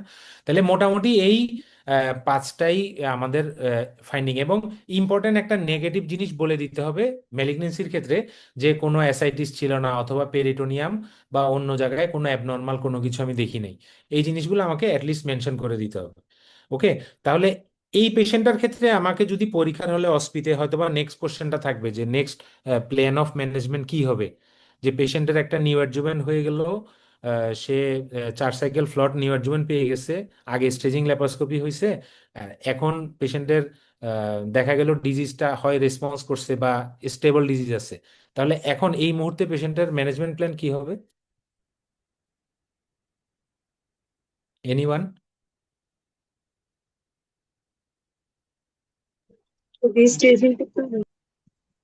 না না, স্টেজিং তো হয়ে গেছে, পেশেন্টটা প্রথমে নিউ অ্যাডজুভেন্ট পাইলো, স্টেজিং হলো, এখন কি করব আমি? Surgery, partial gastrectomy. Surgery. Surgery partial gastrectomy কি আর আমরা বলবো ম্যালিগনেন্সির ক্ষেত্রে? আমরা বলবো যে রেডিক্যাল। হ্যাঁ, D2 radical gastrectomy, either total or subtotal. তাহলে একটা D2 রেডিক্যাল গ্যাস্ট্রেক্টমি যদি হয়, তাহলে সেখানে কোন কোন ভেসেলগুলা পর্যন্ত আমরা ক্লিয়ার করি সেটা আমরা জানি বাই দিস টাইম, যে এটা হচ্ছে স্প্লিনিক, ওই পেশেন্টের সিটি স্ক্যান যেটা আমরা যেই পেশেন্টের দেখেছি ওই পেশেন্টেরই, যে আমরা এই যে স্প্লিনিক ভেসেল দেখা যাচ্ছে, এটা হলো তার সিলিয়াক ট্রাঙ্ক, লেফট গ্যাস্ট্রিক আর্টারিটা রুটে লাইগেট করা, তার কমন হেপাটিক আর্টারি, এটা হচ্ছে রাইট গ্যাস্ট্রিক আর্টারি, এবং এটা হচ্ছে যে সিলিয়াক। ওকে, এটা প্যানক্রিয়াস, এবং তার ডিউডেনামের ফার্স্ট পার্ট ইনভলভ ছিল, সো D1 সহ এক্সিশন করা হয়েছে, এই জন্য ডিউডেনামটা আরেকটু নিচে গিয়ে ফ্লাশ হয়েছে আর কি, দেখা যাচ্ছে না এখানে খুব একটা ভালো। এবং এটা হচ্ছে তার right hepatic common hepatic artery, এটা হলো হেপাটিক আর্টারি প্রপার, এবং subsequently right left hepatic artery.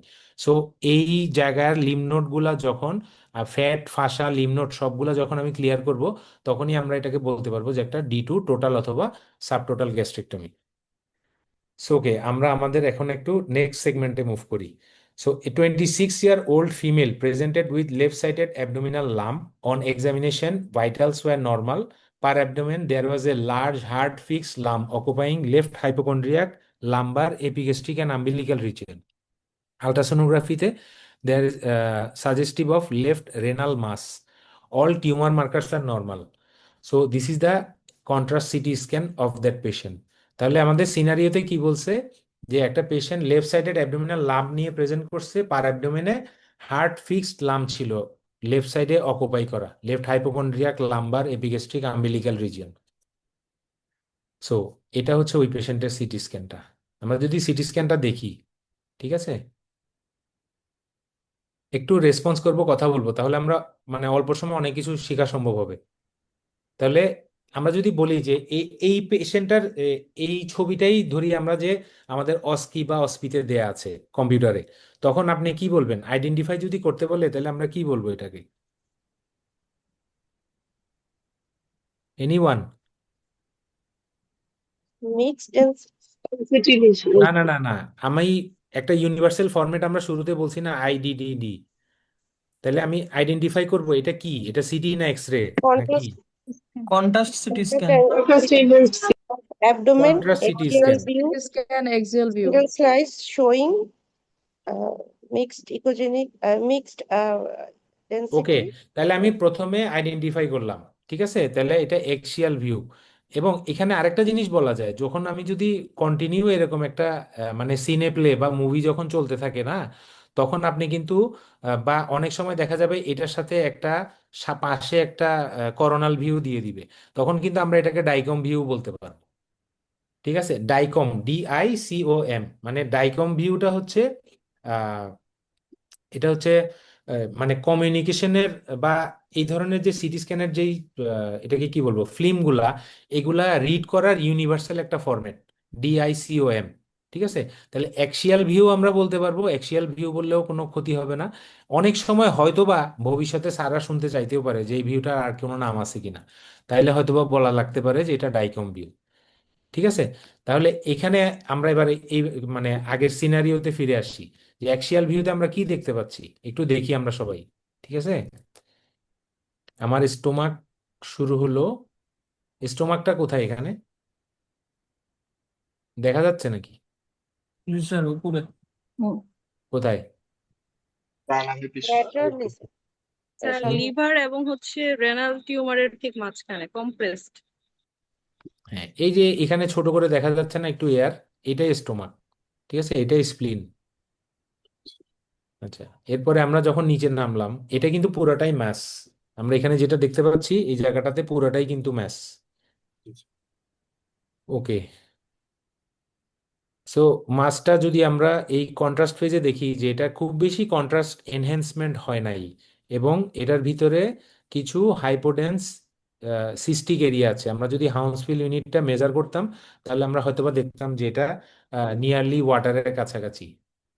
ওকে, সো এরকম একটা যখন টিউমার আমার অ্যাবডোমেনের লেফট সাইডে বা লেফট কোয়াড্রেন্টে থাকবে, তখন আমার কনসার্নটা কি? আমরা আরেকটা যদি ভিউ দেখি, এটা হচ্ছে আমাদের করোনাল ভিউ। তাহলে আমরা দেখি যে স্টোমাকটা কোথায় কম্প্রেসড হয়েছে দেখতে পাচ্ছি আমরা। এই যে এটা হচ্ছে স্টোমাক, এটা হচ্ছে স্টোমাক পেশেন্টের, তাই না? এটা হচ্ছে ম্যাসটা পুরাটা, তার কোলন টোলন সবকিছুই কিন্তু নিচের দিকে নেমে গেছে। ওকে, সো এটা হচ্ছে তার কিডনি, লেফট সাইডে কিডনি এটা, এবং এটা হচ্ছে তার স্প্লিন। ওকে, তার অ্যাবডোমিনাল এওটা, এওটাও ঠিক আছে। তাহলে এখন আমাকে আমাকে একটু আমরা আগাই। সিটি স্ক্যানের রিপোর্ট হচ্ছে an oval well defined retroperitoneal heterogeneous mass with area of slightly hyperdensity keeping in the hemorrhage in the left hypochondriac region. So bottom line হচ্ছে impression, left adrenal mass with intratumoral hemorrhage. Overall feature may suggest malignant or intermediate indeterminate lesion. তাহলে এখন আমাকে আমাকে বলেন যে এরকম একটা যখন লিশন আমরা সিটি স্ক্যানে দেখব, তাহলে আমার যদি আমি এই পেশেন্টটার সাবসিকুয়েন্টলি বায়োপসি করব, বায়োপসি করার পরে হয়তো বা আমি এমডিটি করব, সবকিছু করার পরে আমার সার্জিক্যাল প্ল্যানিং এই পেশেন্টের জন্য লাগবে।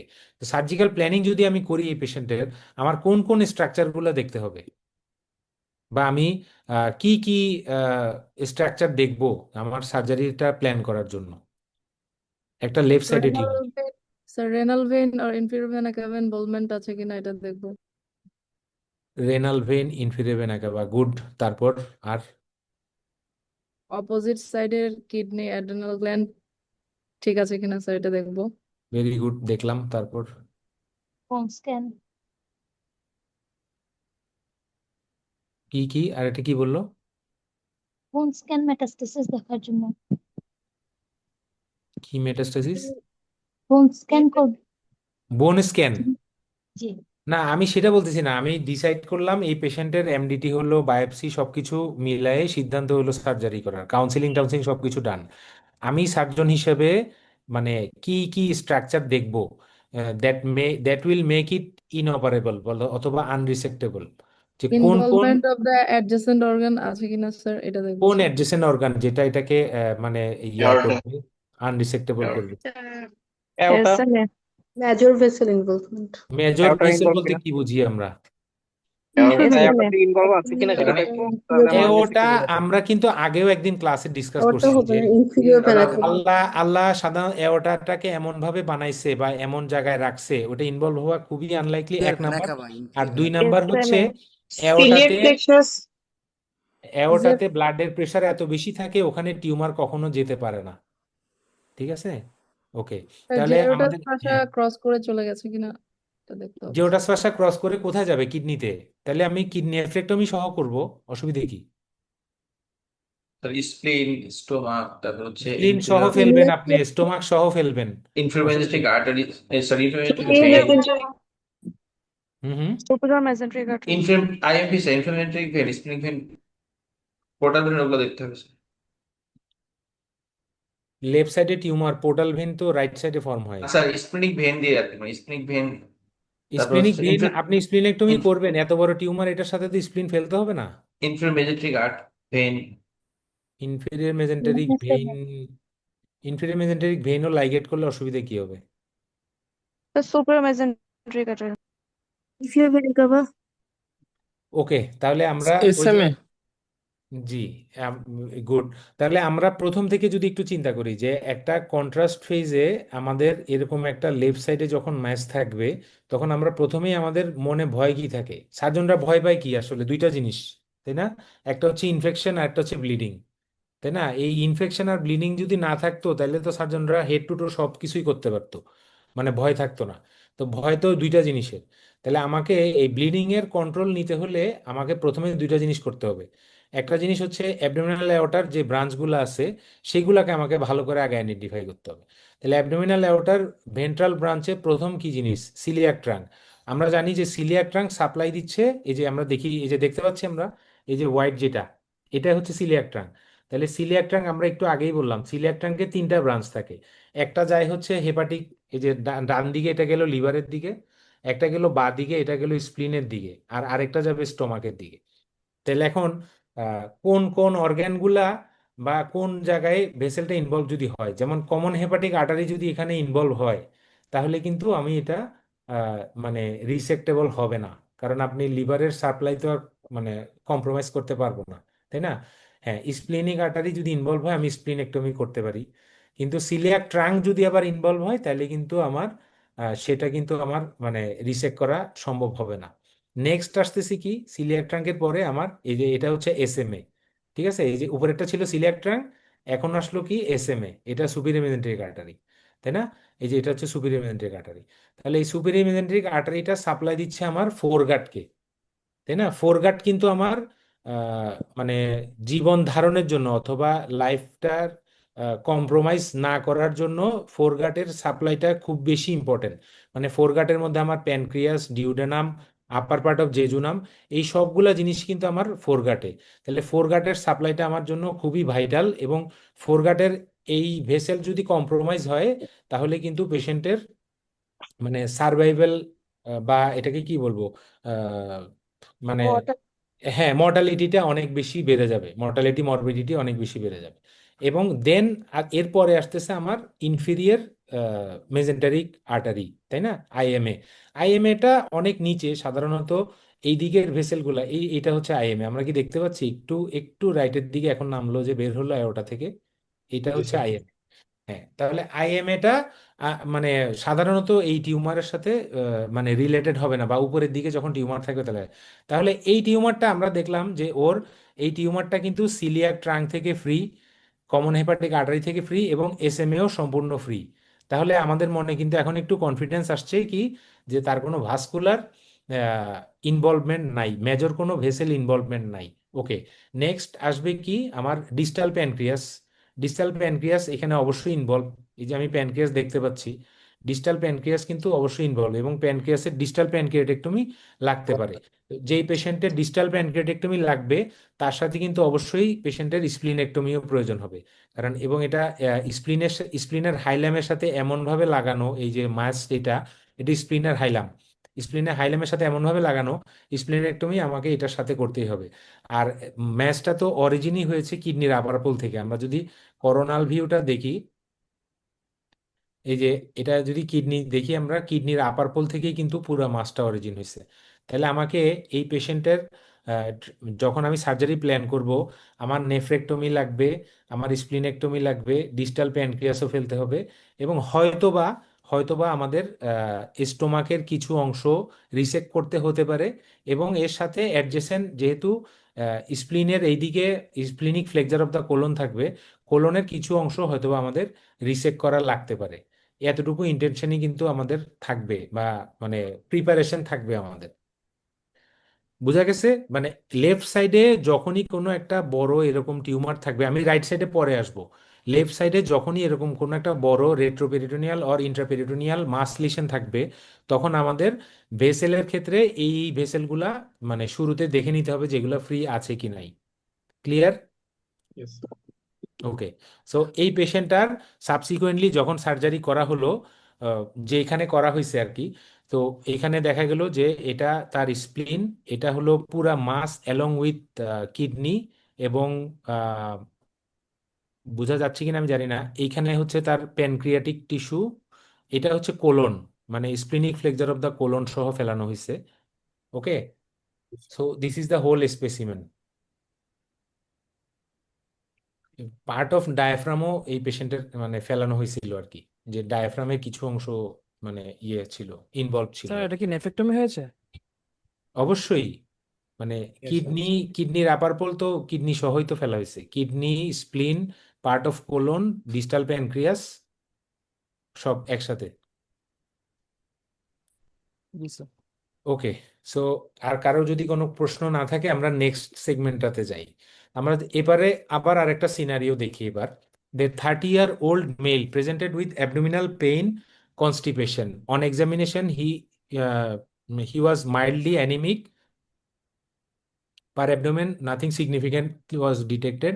On ultrasonograph, there is cholelithiasis. Upper GI endoscopy was normal. Colonoscopy, there was a growth at descending colon near splenic flexure. Histopathology revealed mucinous adenocarcinoma grade 2, CEA 25, CECT chest abdomen following. আমরা সিনারিওটা বুঝতে পারছি যে 30-year-old, এখানে মানে কয়েকটা red flag আছে, সিনারিওতে কয়েকটা red flag আছে। যখনই এরকম একটা সিনারিও দিবে আমাকে শুরুতেই কিন্তু দেখে নিতে হবে যে একটা ম্যালিগনেন্সির ক্ষেত্রে সিনারিওর মধ্যে আমার রেড ফ্ল্যাগ গুলো কি কি। রেড ফ্ল্যাগ হচ্ছে 30-year-old। 30-year-old মানে একটা ইয়াং পেশেন্ট। ইয়াং পেশেন্টে ম্যালিগনেন্সি সাধারণত অ্যাগ্রেসিভ হয়, তাই না? ওই যে আমি শুরুতেই বলছি যে সিনারিওতেই কিন্তু আমার কোশ্চেনের অর্ধেক অ্যান্সার দেওয়া থাকবে। ওকে, তারপরে আলট্রাসোনোগ্রাফিতে বললো কি কোলেলিথিয়াসিস। কোলেলিথিয়াসিসটা আমাকে ডাইভার্ট করার জন্য হয়তোবা দিয়ে দিতে পারে। আচ্ছা, কোলোনোস্কোপি, আপার জিআই এন্ডোস্কোপি নর্মাল। কোলোনোস্কোপিতে কি বললো, একটা গ্রোথ আছে নিয়ার স্প্লিনিক ফ্লেক্সার। এবং হিস্টোপ্যাথোলজিতে আরেকটা রেড ফ্ল্যাগ আছে, mucinous adenocarcinoma grade 2। Third red flag হচ্ছে আমার সিইএ বেশি 25। ওকে, তাহলে আমার রেড ফ্ল্যাগ গুলো কি কি হলো এখানে? বয়স কম, পেশেন্টের হিস্টোপ্যাথোলজি মিউসিনাস এবং সিইএ বেশি। তাহলে এখন এই পেশেন্টের সিটি স্ক্যান দেখার আগে আমার এই জিনিসগুলা আমার মাথায় আছে, তাই না? তাহলে আমি যদি এখন সিটি স্ক্যানটা দেখি পেশেন্টের পার্টিকুলার এই এরিয়াটার দিকে আমি যদি একটু খেয়াল করি,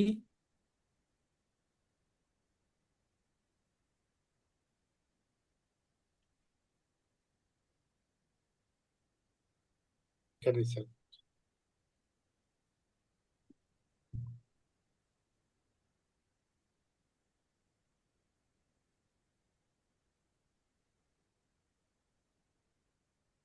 আমরা দেখছি সবাই, কেউ একজন ইন্টারেক্ট করি তাহলে তাড়াতাড়ি হবে।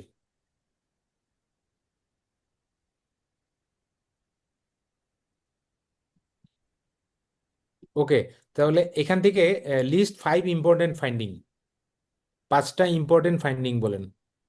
এনিওয়ান?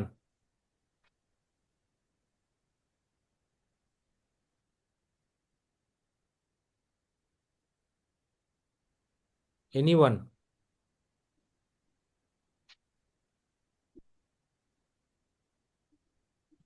কেউ একজন ইন্টারেক্ট করেন। আমি কি লাইনে আছি? হ্যাঁ, ঠিক আছে সাইফুল। জি, এনি স্টুডেন্ট প্লিজ। মানে এই ধরনের আননোন ইমেজগুলো তো পরীক্ষায় থাকবে, পরীক্ষাতে নন ইমেজ থাকবে না, তাই না? Please interact. দেখো ভয় নাই, আমরা কথা বলি, কথা বললে মানে ইন্টারেক্ট করলে আমাদের বুঝতে সুবিধা হবে, বুঝাইতেও সুবিধা হবে, কোশ্চেন গুলা বের হয়ে আসবে। একটু এ ক্লোজলি ভুল হোক, অবজার্ভ আমরা করে ভুল দেখবে। হলে শিখতে পারবো আমরা। জি, ওকে, তাহলে আবার সেই একই জিনিস আমরা যদি Gallbladder ওই, is dilated. আচ্ছা এটা প্রথমে আমরা বলি যে এটা একটা contrast CT scan, axial view অথবা ডাইকম ভিউ, তাই না? তাহলে আমি এখানে কি কি দেখতে পাচ্ছি? আমি যদি উপর থেকে শুরু করি, এই লিভার থেকে শুরু করি, তাহলে এখানে প্রথমে আমি দেখবো কি গল ব্লাডারের ভিতরে কি আছে? স্টোন আছে, multiple Stone. Hyperdense shadow in the gall bladder. Okay, next আমি যদি যাই, যে এই পেশেন্টের এটা হলো তার হেপাটিক ফ্লেক্সার অফ কোলন, যেহেতু এটা লিভার তাহলে এটা ট্রান্সভার্স কোলন, তাই না? তাহলে এখন আমি ট্রান্সভার্স কোলন, আমাকে কোলোনোস্কোপিতে কিন্তু বলে দিছে সিনারিও, আমার এখানে কিন্তু ডায়াগনোসিস করার কিছু নাই, এটা আমার স্টেজিং ইনভেস্টিগেশন। আমি অলরেডি জানি যে এই পেশেন্টের ডিসেন্ডিং কোলন বা লেফট কোলনে একটা টিউমার আছে এবং এটা মিউসিনাস এডিনোকার্সিনোমা। হ্যাঁ, তাহলে এখন আমি দেখি যে এই যে ট্রান্সভার্স কোলন এবং ডিসেন্ডিং কোলন এটাকে আমি ফলো করব। Okay, so this is the descending colon. জি স্যার, জি। আমরা যদি এই ডিসেন্ডিং কোলনটাকে এখন ফলো করি, এবং এটা ডিসেন্ডিং কোলন গিয়ে শেষ হলো কোথায়, যে সিগময়েড কোলন, এই যে সিগময়েড কোলন শুরু হলো।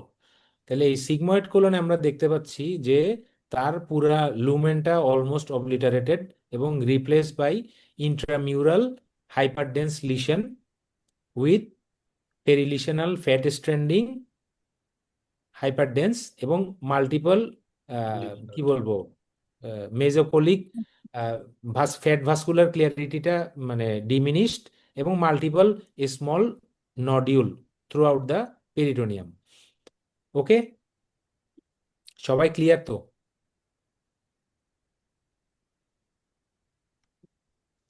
আমরা আবার আর একটু লক্ষ্য করি, বুঝতে অসুবিধা হচ্ছে? না কোনো কোয়েরিজ থাকলে আমাকে বলেন। আমার বাইরে না এই ছবিটা দেখে এই ছবিটা বোঝা যাচ্ছে না? জি এটা স্যার। হচ্ছে সিগময়েড কোলন, ডিসেন্ডিং এবং সিগময়েড কোলন শুরু হলো এখানে। তাহলে সিগময়েড কোলনে তার পুরা সিগময়েড কোলন জুড়েই কিন্তু হাইপারডেন্স একটা লিশন আমরা দেখতে পাচ্ছি এখানে, তাই না? এবং লুমেনও কিন্তু অলমোস্ট ন্যারো হয়ে গেছে। জি স্যার। স্যার পেশেন্টের তো কোলোনোস্কোপি করা এবং কোলোনোস্কোপিতে তো সিগময়েড কোলন পাস করেই যেই বললো যে স্প্লেনিক ফ্লেক্সারের গ্রোথ, তাহলে স্যার আমরা তো তখন ওই জায়গাতে করতে থাকি। হুম, এখন কোলোনোস্কোপি তো সবসময় অ্যাকিউরেট হয় না। এই পেশেন্টের সিগময়েড কোলন দেখেন আপনি, সিগময়েড কোলন, এই পেশেন্টের সিগময়েড কোলন অলমোস্ট রাইট সাইডে চলে গেছে, তাই না? তাহলে সিগময়েড কোলনটা অনেক বড় না? তাহলে জি নিচ স্যার। থেকে নিচ থেকে যখন উপরের দিকে উঠলো না কোলোনোস্কোপি যিনি করছেন, তাইলে জি তার স্যার। কাছে মনে, সে তো ডিস্টেন্সটা দেখতেছে, সে তো আর ইমেজিং দেখতেছে না, সিটি স্ক্যান জি দেখতেছে না। স্যার। সে ডিস্টেন্সে যখন দেখতেছে 40 সেন্টিমিটার বা 50 সেন্টিমিটার, সে তখন ধরে নিচ্ছে ওটা হচ্ছে স্প্লিনিক ফ্লেক্সার। তো স্যার নট এই নেসেসারি। ইমেজটা হ্যাঁ, এই ইমেজটা দেখে স্যার কিভাবে বুঝবো যে এটা সিগময়েড কোলন স্যার? ডিসেন্ডিং কোলনের পরে কি থাকবে? স্যার জাস্ট এই যদি স্যার স্লাইসটাই থাকে এখানে স্যার, মানে ইনস্ট্যান্ট না, স্লাইসটা দেখে এইখানে স্যার। এইখানে থাকলে, এইখানে থাকলে যদি এই এটা স্ট্যাটিক ফিল্ম দেয়া থাকে, মানে স্ট্যাটিক ফিল্মে এটা বোঝা আসলে ডিফিকাল্ট, এটা মানে যে কাউকে দিলেই মিস করতে পারে। সেই ক্ষেত্রে হয়তোবা আপনাদেরকে ইনস্ট্রাকশন দিয়ে দিবে যে এটা একটা সিগময়েড কোলনের গ্রোথ, যে মানে টেল দা ফাইন্ডিংস, এরকম করে অ্যারো দিয়ে দিবে বা বলে দিবে। ঠিক আছে, কিন্তু মানে ডেফিনেটলি এটা যদি এরকম কোনো মানে সিনে প্লে করা না যায় অথবা ডাইকম ভিউ দেয়া না থাকে, এটা বোঝা আসলে ডিফিকাল্ট হবে। ঠিক আছে,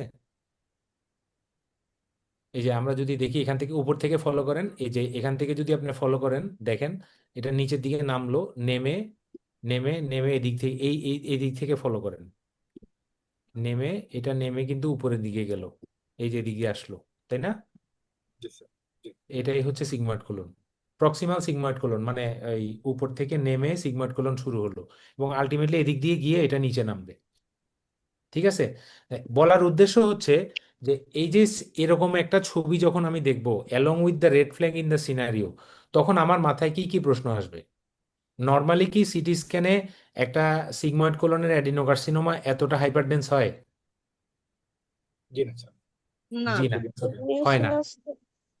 ইয়েস, ভেরি গুড, এই তো একজন বলছে মিউসিনাস এডিনোকার্সিনোমা। আমার যেই ক্লিনিক্যাল সিনারিও, ওখানের মধ্যে কিন্তু কয়েকটা রেড ফ্ল্যাগ ছিল, যে পেশেন্ট 30 ইয়ার, তার মিউসিনাস এডিনোকার্সিনোমা এবং সিএ তার বেশি ছিল। তো সিটি স্ক্যানে যখনই, আমার বলার উদ্দেশ্য হচ্ছে এটাই, সিটি স্ক্যানে যখনই আমি এরকম একটা লং সেগমেন্ট গ্রোথ দেখবো উইথ ডেন্স মানে পেরিলিশনাল ফ্যাট স্ট্র্যান্ডিং, তখনই আমার মাথায় থাকবে যে এই পেশেন্টের পেরিটোনিয়াল মেটাস্ট্যাসিস থাকার সম্ভাবনা বেশি, তাই না? ক্লিয়ার?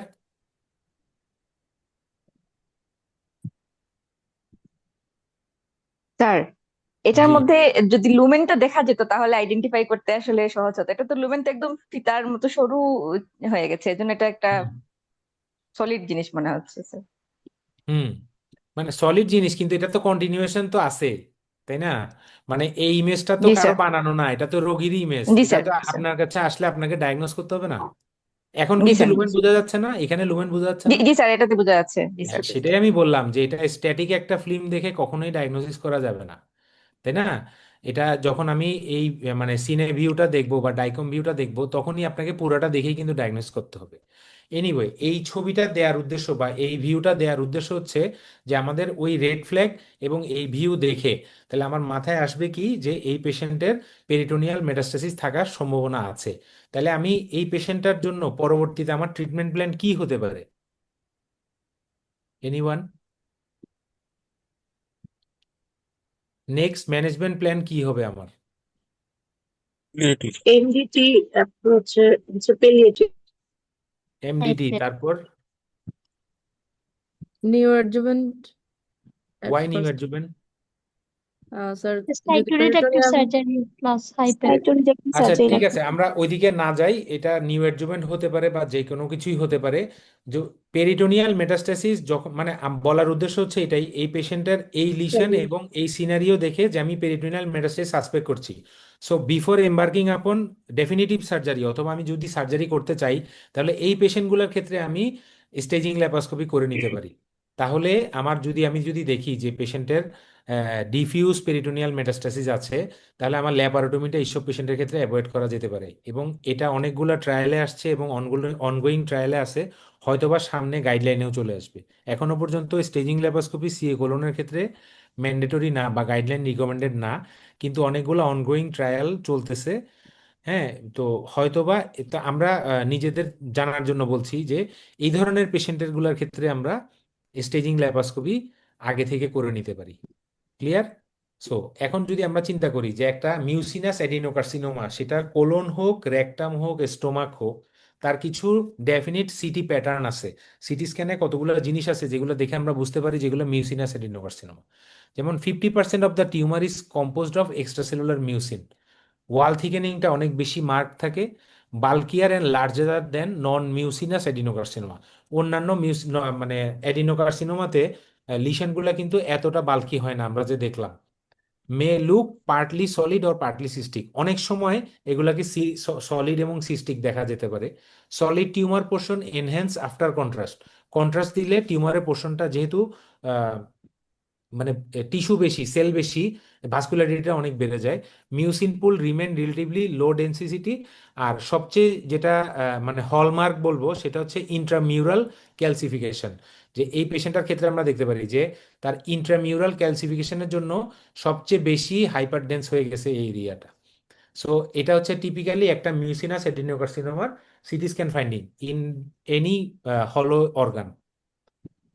আরেকটা জিনিস যদি আমরা দেখি যে আমরা এটা আমাদের ইয়েতেও ছিল, যে আমাদের পোলিংয়েও ছিল যে radiologic sign of suspected peritoneal metastasis, ascites in the absence of liver cirrhosis, thickening of the greater omentum, thickening of the parietal peritoneum, presence of tumor more than 5 centimeter in the epigastric region, involvement of the small bowel mesentery with nodular thickening, segmental obstruction, loss of mesenteric vessel clarity।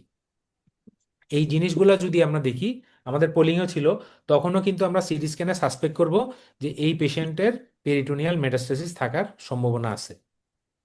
Okay, so আমরা এবার একটু next একটা সেগমেন্টে যাই। So এতক্ষণ আমরা একটা CS স্টোমাকের মানে ভিডিও বলি, ডাইকম ভিউ বলি দেখেছি। সো এইটা দেখে কেউ কি বলতে পারবেন যে এইখানে কি দেখা যাচ্ছে? এনিওয়ান?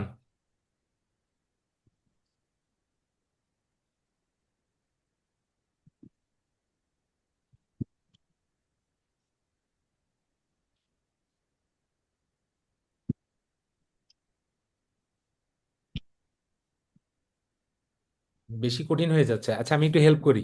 সো ইসোফেগ ইসোফেজিয়াল ইসোফেগাস ই লাগতেছে স্যার। হ্যাঁ, ইসোফেগাসে something is wrong in the oesophagus, ঠিক আছে, yes sir. Very good, very good, এতটুকু বুঝতে পারলেও হবে। তো এটা একটা ওরাল কন্ট্রাস্ট দেয়া, তাই না? এটা এওটা, এটা oesophagus, oral contrast axial view of the city chest and upper abdomen বলতে পারি আমরা। তাহলে আমরা যদি এই যে ওরাল কন্ট্রাস্টটা দেখি যে ইসোফেগাসের জি জাংশনের এখানে এসে কিন্তু কন্ট্রাস্টটার মানে লুমেনটা অনেক বেশি ন্যারো হয়ে গেছে, তাই না? দেখতে জি পাচ্ছি? স্যার, জি হ্যাঁ, স্যার, জি স্যার। জি তার স্যার। মানে ওকে, তাহলে এটা কি? এই যে জি জাংশন, আমি দেখি Junction, এখানে এই যে কর্ডেটের ফিশার জি জাংশনে এসে লুমেনটা কি হইলো, এই যে কর্ডেটের ফিশারে বলছিলাম না আমরা জি জাংশন, তাহলে জি জাংশনে ওরাল কন্ট্রাস্টটাও অনেক বেশি ন্যারো হয়ে গেছে, তাই না? তাহলে এটা কি কি হতে পারে এটা? esophageal carcinoma, oesophageal G junction carcinoma অথবা লোয়ার ইসোফেজিয়াল কার্সিনোমা, তাই না? CO ভেরি type, গুড, জি sir, very good, very good. তাহলে যদি এরকম একটা স্পট ডায়াগনোসিস দেয়, হয়তোবা ছবি আর একটু ভালো থাকবে বা আপনাদেরকে আরো অনেক কিছু হিন্টস দিবে, তাহলে সেটা আমরা আশা করি আমরা, জি বলেন। ওকে, সো আমরা এর পরের সেগমেন্টটাতে যাই। So this is a G junction tumour. তাহলে একটা জি জাংশন টিউমারকে আমরা মানে সিগনিফিকেন্স কি? এটা জি জাংশন টিউমার নাকি অন্য টিউমার, অথবা ক্লাসিফাই করার প্রয়োজনীয়তাটা কি? ম্যানেজমেন্ট স্যার, এটা esophageal carcinoma হিসাবে ম্যানেজ করবো, gastric gastric carcinoma. Very good. তাহলে এটা যদি আমি ক্লাসিফাই করতে যাই, তাহলে আমাকে কিভাবে ক্লাসিফিকেশনটা করতে হবে? সিওর ক্লাসিফিকেশন আছে স্যার, ক্যাটাগরি ও class 1, type category one, 1, type type two, 1 type two three. Type 3, জি sir. Type three, very good. তাহলে এখন সিওয়ার টাইপের যেটা প্রবলেম ছিল আগে, সিওয়ার টাইপের প্রবলেম ছিল, সিওয়ার টাইপের রেঞ্জটা অনেক বেশি ছিল, তাই না? সিওয়ার টাইপের রেঞ্জটা মানে একটা ছিল 1 সেন্টিমিটার থেকে 2 সেন্টিমিটার, একটা ছিল উপরের দিকে ছিল 1 সেন্টিমিটার থেকে 5 সেন্টিমিটার, আবার থ্রি থেকে আবার থ্রিতেও ছিল 1 থেকে 5 সেন্টিমিটার, টাইপ থ্রিতে। জি স্যার, জি তাহলে এখন প্রবলেম হয়েছে যেটা, যেটা হচ্ছে গ্যাস্ট্রোফিজিয়াল জাংশনটা আমাদের খুবই ন্যারো একটা জোন। হ্যাঁ, এবং এটা মানে অনেক বেশি ইনকনসিস্টেন্ট। আমাদের সিওয়ার টাইপ অফ ক্লাসিফিকেশনটা আগে করা হতো স্কোয়ামো কলামনার জাংশনটা দেখে আর কি, জেড লাইন আর কি, হ্যাঁ, প্রক্সিমাল গ্যাস্ট্রিক ফোল্ডটা যেখানে শেষ হয়েছে সেখান থেকে দেখে। তাহলে সেটা করলে সমস্যা হয় কি, অনেক পেশেন্টের জার্ড থাকতে পারে, ব্যারেটস ইসোফেজাইটিস থাকতে পারে, যাদের ক্ষেত্রে ওই স্কোয়ামো কলামনার জাংশনটা অনেক সময় ইনকনসিস্টেন্ট হয়ে যায়, অনেকের উপরে উঠে যায়, অনেকের হাইটাস হার্নিয়া থাকতে পারে, তাহলে বোঝা যায় না। তো এই কারণে লাস্ট মানে জাপানিজ গাইডলাইনে, যে কোয়োটো কনসেনসাস 2002-তে গ্যাস্ট্রোফিজিয়াল জাংশন টিউমারটাকে আরো বেশি ন্যারো করে দিছে। সেখানে বলছে যে আমার যে প্যালিসেড ভেসেল, প্যালিসেড ভেসেল মানে ইসোফেগাসের লোয়ার এন্ডে যে ভেসেলগুলা, এগুলা স্ট্রেইট থাকে, এন্ডোস্কোপিক ভিউতে খুব সুন্দর দেখা যায়। এই প্যালিসেড ভেসেলগুলা যেখানে শেষ হবে সেটাই হচ্ছে আমার গ্যাস্ট্রোইসোফেজিয়াল জাংশন। তাহলে এবং এই গ্যাস্ট্রোইসোফেজিয়াল জাংশনের মানে 1 সেন্টিমিটারের মধ্যেই হচ্ছে ট্রু গ্যাস্ট্রোইসোফেজিয়াল জাংশন। এর উপরে যা থাকবে সবই হলো আমার ইসোফেগাস, আর এর নিচে যা থাকবে সবই হলো আমার স্টোমাক। এবং এটা হচ্ছে শুধুমাত্র কিসের ক্ষেত্রে? অ্যাডিনোকার্সিনোমার ক্ষেত্রে। না না, আমি পিজিতে আছি, মানে ক্লিয়ার, লেকচার করছি, ক্লিয়ার? ক্লাস করছি। আমি কি বলছি বুঝতে পারছেন? ওই যে সিওয়ার্টের যে সেন্টিমিটার দিয়ে যে একটা ইয়ে ছিল, ওইটা কি চেঞ্জ হয়ে গেছে স্যার? জি না, সিওয়ার্ডটা চেঞ্জ হয় নাই, মানে জি, এখন ও ম্যানেজমেন্ট প্ল্যানিং এর জন্য নতুন আরেকটা ক্লাসিফিকেশন আসছে ওকে জাপানিজ গাইডলাইনে। সিওয়ার্ড চেঞ্জ হয় নাই, সিওয়ার্ড সিওয়ার্ডের মতো আছে, ঠিক আছে, আপনি সিওয়ার্ড বললেও ভুল হবে না। কিন্তু এখন জাপানিজ গাইডলাইনের ক্লাসিফিকেশনে আমার জি জাংশনটাকে আরো ন্যারো করে দিছে। ন্যারো করাতে আমার সুবিধা হয়েছে কি, ন্যারো করাতে আমার সুবিধা, দুইটা জিনিস সুবিধা হয়েছে। একটা হচ্ছে আমার আহ, মানে ট্রু জি জাংশনটাকে আমি পেয়ে গেছি, এবং এর উপরের দিকেরটাকে আমি ইসোফেগাস হিসেবে ধরতেছি, নিচের দিকেরটাকে আমি স্টোমাক হিসেবে ধরতেছি। তাহলে আগে যেমন ছিল যে নিচের দিকেও 5 সেন্টিমিটার, উপরের দিকে 5 সেন্টিমিটার, এখন কোনো একটা টিউমার যদি এখানে থাকতো এটাকেও আমার স্টোমাক ধরতে হইতো, আবার যদি এখানে থাকতো সেটাকে আমার ইসোফেগাস ধরতে হইতো, স্যার। ওই ঠিক আছে? কিয়োটো কনসেনসাস কি স্যার জি জাংশনটাকে ডিফাইন করেছে না? যেমন আমাদের জি বইতে জাংশনটাকে ডিফাইন করেছে ডিফাইন যে এই করেছে, যে ওকে ওকে। জি মানে এই এই কি বলবো এটাকে, প্যালিসেড ভেসেল যেখানে শেষ হচ্ছে ওইটাই হচ্ছে G junction. Top of the gastric fold, যেটা টপ, ওইটার নাই স্যার এখন। না না। জি, okay sir, thank you sir. Okay, so এখন যদি আমরা দেখি যে যে আমরা এতক্ষণ যেটা আলাপ করলাম যে একটা গ্যাস্ট্রোইসোফেজিয়াল জাংশনকে যখন আমি ডিফাইন করব তখন আমার সুবিধাটা কি হবে, যে ইসোফেজিয়াল ইনভলভমেন্টের লেন্থ অনুযায়ী যে 3 সেন্টিমিটার, 2 সেন্টিমিটার নাকি লেস দেন 3 সেন্টিমিটার, আমার সার্জিক্যাল প্ল্যানিং কিন্তু টোটালি চেঞ্জ হয়ে যাবে এবং লিম্ফ নোডাল ডিসেকশনও টোটালি চেঞ্জ হয়ে যাবে। যে যদি বেশি উপরের দিকে বেশি ইনভলভমেন্ট থাকে তাহলে আমাকে দেখা যাচ্ছে আমাকে সুপ্রাক্যারিনাল মানে লিম্ফ নোডগুলো ডিসেক্ট করতে হবে সার্জারির ক্ষেত্রে, সেক্ষেত্রে আমাকে ডেফিনেটলি থোরাক্সিক অ্যাপ্রোচে যেতে হবে। আবার যদি oesophageal involvement less than 2 centimetre হয় তখন হয়তোবা আমার থোরাসিক সার্জারি আর লাগবে না, আমি এটাকে ট্রান্স অ্যাবডোমিনালি ট্রান্স হায়াটাল অ্যাপ্রোচেই করে চলে আসতে পারবো, যে আমার এটা শুধুমাত্র D2 স্টেশনগুলাই লিম্ফ নোড ডিসেকশন করলে হবে। অথবা যদি আমাকে এটা ট্রু গ্যাস্ট্রোফেজিয়াল জাংশন হয় মানে 2.1 to 3 সেন্টিমিটার ইসোফেজিয়াল ইনভলভমেন্ট থাকে, তখনও আমার mediastinal lower mediastinal lymph node dissection করা লাগবে। সেটা ক্ষেত্রে আমি দোনো অ্যাপ্রোচে যেতে পারি। So this is the importance of কি মানে ডিফাইনিং গ্যাস্ট্রোফেজিয়াল জাংশন। এবং এটা হচ্ছে লিম্ফ নোডাল স্টেশন। সুপ্রাক্যারাইনাল গুলা কখন করব আর ইনফ্রাক্যারাইনাল বা লিম্ফ নোডাল স্টেশন গুলো আমি কখন করব। ক্লিয়ার? Okay sir. ওকে, এখন আমরা যদি দেখি এটা এটা কেউ বলতে পারেন কিনা দেখেন একটু, যে কি দেখা যাচ্ছে এখানে। এনিওয়ান?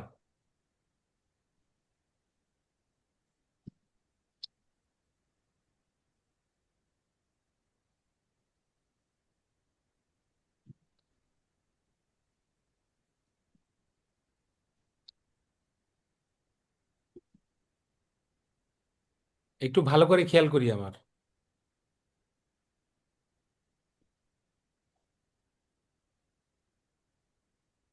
বলেন এটা কি জিনিস?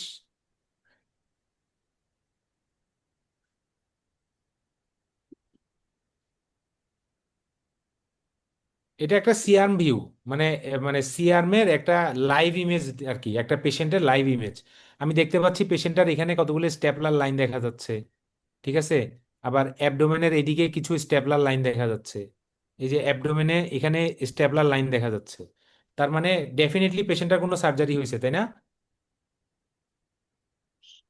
সার্জারির পরেই জি স্যার। পেশেন্টের, হ্যাঁ ডেফিনেটলি কোনো একটা সার্জারি হয়েছে। সার্জারির পরে পেশেন্টকে এরকম মানে মুখে সোয়ালো করায় কোনো একটা স্টাডি করা হচ্ছে, কি কি গ্যাস্ট্রোগ্রাফিন হতে পারে? Study, very Gastrografin good, study. Very good. তাহলে এটা হচ্ছে ওরাল গ্যাস্ট্রোগ্রাফিন স্টাডি। ছবিটা কতটুকু ক্লিয়ার বোঝা যাচ্ছে আমি জানি না, কম্পিউটারে দেখলে হয়তো বোঝা যাবে যে একটা পেশেন্ট এনগালফ করলো, এই যে কন্ট্রাস্টটা নিচের দিকে নেমে আসলো। তাহলে আমার ইসোফেগাসের এখানে আমি নেকের অংশটা দেখতে পারলাম।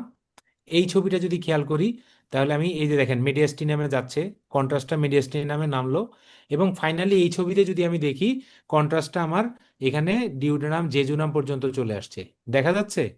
জি স্যার, জি জি স্যার। ওকে, তাহলে এটা হচ্ছে আফটার এ ম্যাকিওনস ইসোফেজেক্টমি, একটা কার্সিনোমা ইসোফেগাস পেশেন্টের পোস্ট ওরাল কি বলবো পোস্ট ম্যাকিওনস মানে third or fourth post operative ডেতে এই স্টাডিটা করা হয় বেসিক্যালি কি জন্য, অ্যানাস্টোমোটিক লিক আছে কিনা সেটা দেখার জন্য।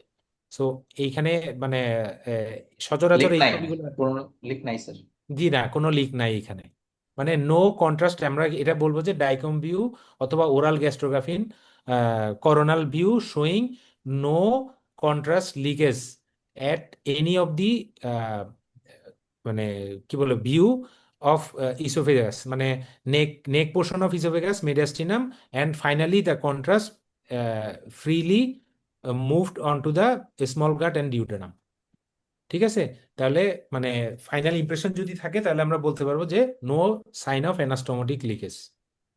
ওকে, সো এখন যদি আমরা আমাদের আরেকটা পোর্শনে যাই, একটু স্কিপ করে যাই। ওকে, ওকে, সো আমরা একটা লেফট সাইডের রেট্রোপেরিটোনিয়াল মাস দেখছি, এখন আমরা একটা রাইট সাইডের মাস দেখার চেষ্টা করব। So 68-year-old male presented with abdominal discomfort heaviness underwent routine ultrasonography whole abdomen that revealed a large intraabdominal lump occupying the right lumbar region. Ultrasound guided FNA suggestive of benign mesenchymal tumor. This is the CCT scan of that patient. ওকে, দেখা যাচ্ছে? CT scan দেখা যাচ্ছে? জি জি sir দেখা যাচ্ছে sir. Okay, so পেশেন্টটার একটা right lumber রিজিয়নে lesion বলছে। তাহলে আমরা যদি একটা মানে দেখি,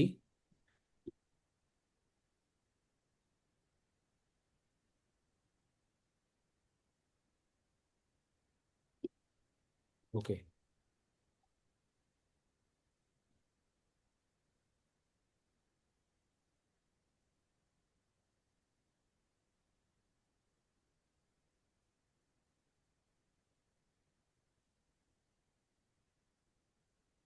ওকে, তাহলে আমরা দেখতে পাচ্ছি কি লিশনটা দেখা যাচ্ছে জি স্যার, জি। কোথায়? কিডনিটাকে ডিসপ্লে, রাইট সাইডে ভার্টিব্রা কিডনিটাকে আর ডিসপ্লে। কিডনির মাঝখানে স্যার। জি ওকে, মানে কোন বা আচ্ছা, আগে দেখে নেন তারপরে আমরা ইন্টারেক্ট করব। ঠিক আছে, দেখা গেছে, পুরোটা দেখা গেছে। জি স্যার। অরিজিন কি মনে হয়?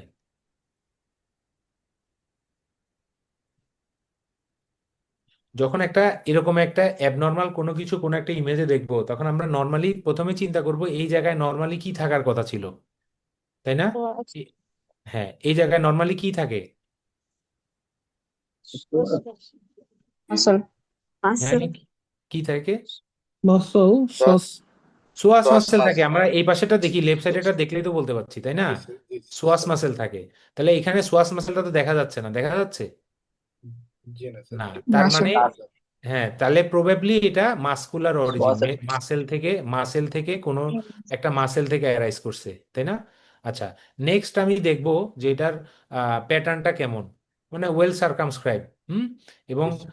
আহ, মানে আশেপাশে কোনো অর্গান আছে কিনা। ডেফিনেটলি এখানে কিডনি আসবে, এই জায়গায় তো কিডনিটা খুবই ভাইটাল। তাহলে কিডনির সাথে কোনো কন্ট্যাক্ট নাই, আমরা গ্রসলি দেখে সবাই বুঝতে পারতেছি, এটা না বোঝার কোনো কারণ নাই, তাই না? জি কিডনি স্যার। থেকে এটার কিডনির সাথে কোনো কন্ট্যাক্টেই নাই। তাহলে আর আর কি ভাইটাল স্ট্রাকচার আছে যেটা আমাকে সার্জিক্যাল রিসেকশন প্ল্যানিং করতে হলে আমাকে খেয়াল করতে হবে রাইট সাইডের ক্ষেত্রে? ইউরেটার। Very good, ureter.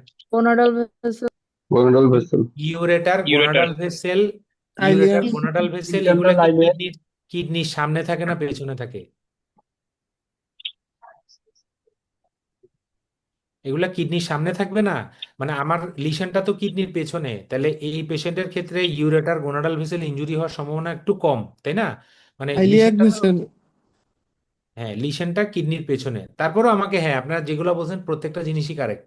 এই পেশেন্টের ক্ষেত্রে আমার যেহেতু, আমি আরো ভালো বুঝতে পারবো যখন আমার দুইটা ভিউ পাশাপাশি থাকবে। এই যে এখন দেখেন,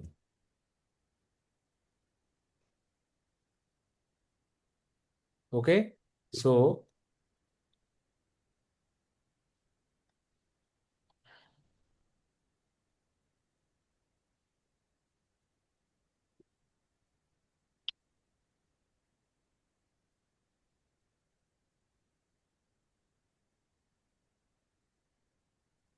ওকে, তাহলে এটা তার হচ্ছে রেনাল, এটা এটা যদি আমরা দেখি তার এই এটা কি, এটা কি রেনাল ভেসেল, রেনাল পেডিকেল, এটা তাই না? জি জি এখানে স্যার। আমাদের রেনাল আর্টারি আছে, ভেইন আছে, ইউরেটার আছে, এবং সবগুলাই কিন্তু লিশনের সামনে দিয়ে চলে গেছে, মানে লিশনের সাথে তার কোনো সম্পর্কই নেই।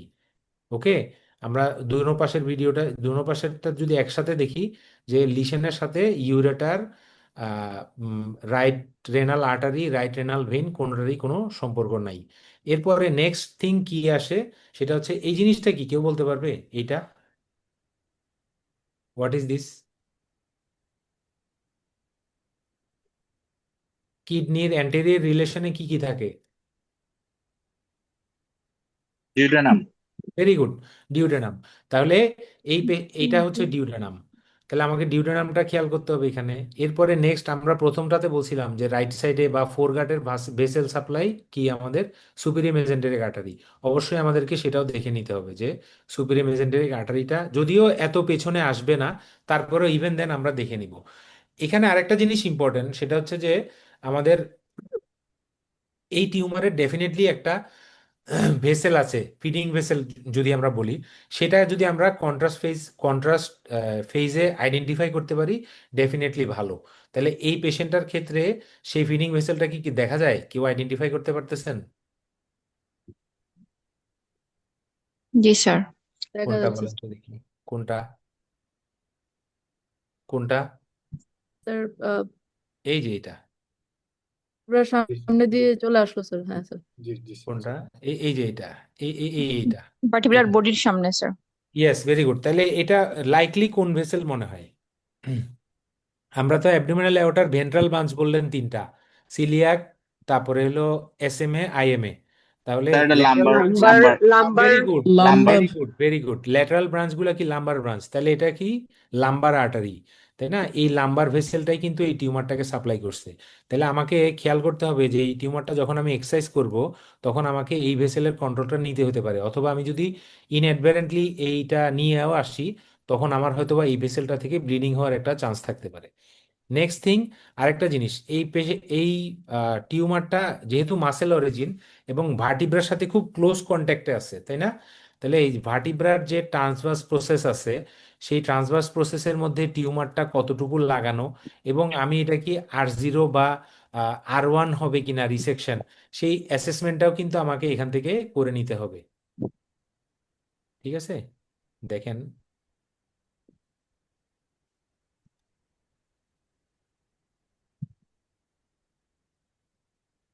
এই যে আমরা যদি এই জায়গাটা খেয়াল করি একটু, এই জায়গাটা, ঠিক আছে,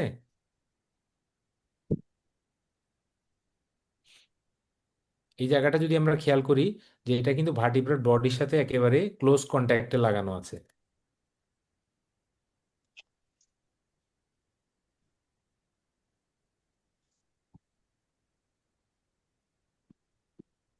সো এই ধরনের পেশেন্টার যখন আমি সার্জারি করব, আমার মানে কয়েকটা জিনিস মাথায় থাকতে হবে, যে আমরা তো নর্মালি কাউন্সিলিং করি যে অ্যাডজেসেন্ট অর্গান রিমুভ করতে হতে পারে, এক।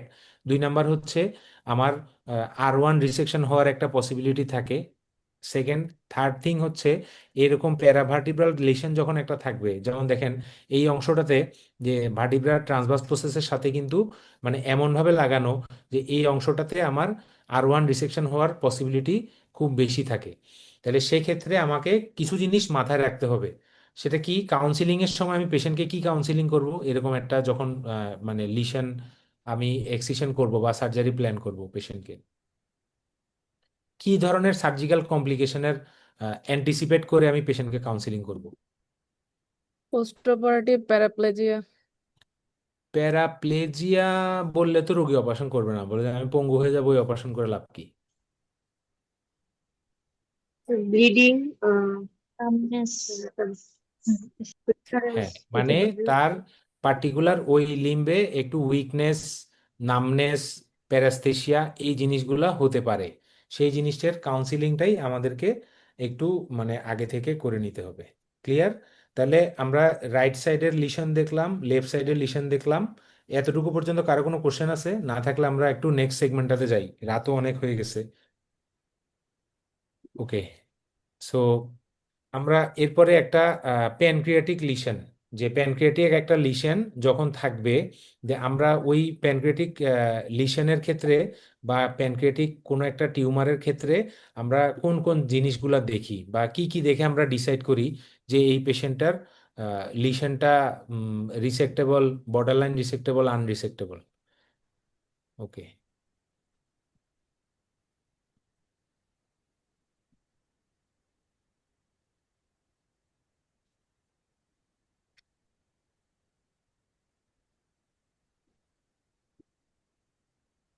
তাহলে আমরা একটা প্রথমে আমাদের ইয়েতে ছবি মানে লেকচারের শুরুতে আমরা বলছি, যখন একটা সিটি স্ক্যান প্যানক্রিয়াটিক প্রোটোকলে করা হবে, তখন ডেফিনেটলি ওই প্যানক্রিয়াটিক প্রোটোকলের কিছু নির্দিষ্ট ক্রাইটেরিয়া আছে, যে এই সিটি স্ক্যানটা খুবই থিন স্লাইসড হবে এবং আর্টারিয়াল ফেজগুলা 30 সেকেন্ডে নেওয়া হবে, এবং ভেনাস ফেজগুলো সাধারণত মানে আর্লি ভেনাস ফেজগুলা 60 to 70 সেকেন্ডের মধ্যে নেওয়া হয়। ঠিক আছে, তাহলে আমরা যদি দেখি যে এটা একটা CA carcinoma head of the প্যানক্রিয়াসের পেশেন্ট, তখন হেড অফ দ্য প্যানক্রিয়াসে যখন এরকম একটা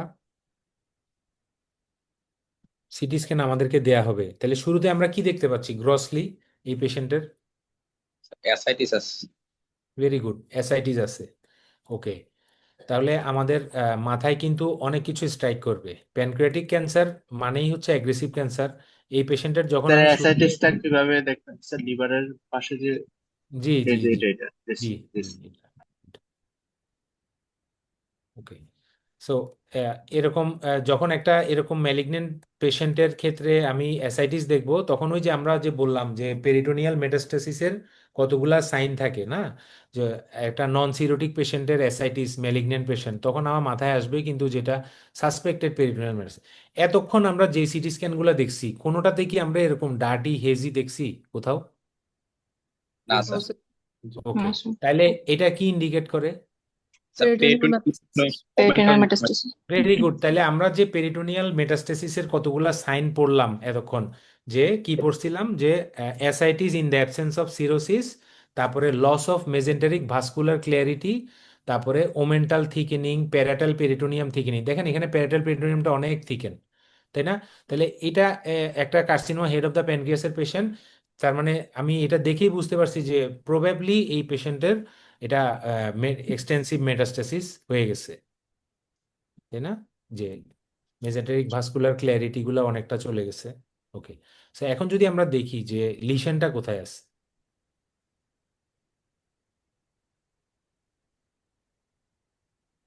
দেখেন হেডে। This is the pancreatic head. আচ্ছা, জি sir. Okay, this is the pancreatic head, এবং পুরো হেড জুড়েই কিন্তু অলমোস্ট লিশনটা। জি স্যার। সো এখন যদি আমি তো প্রথমেই আমার ইমপ্রেশন হয়ে গেছে যে এটা পেরিটোনিয়াল মেটাস্টেসিস বা ডিস্টেন্ট মেটাস্টেসিস হয়ে গেছে। তারপরেও আমি এই এই সিটি স্ক্যানটা থেকেই দেখে আমরা একবারই বলে দিচ্ছি যে আমাদের মানে অ্যাবার্টমেন্ট, এনকেসমেন্ট, রিসেক্টেবল, আনরিসেক্টেবল গুলা কিভাবে আমরা ডিফাইন করে থাকি সাধারণত। জি স্যার। তাহলে এই পেশেন্টের ক্ষেত্রে আমরা যদি দেখি তার এটা হচ্ছে তার সিলিয়াক ট্রাঙ্ক, তাই না? সিলিয়াক ট্রাঙ্ক বের হলো। তাহলে সিলিয়াক ট্রাঙ্ক থেকে যে common hepatic vessel, common hepatic ভেসেলটা আমরা একটু ফলো করি।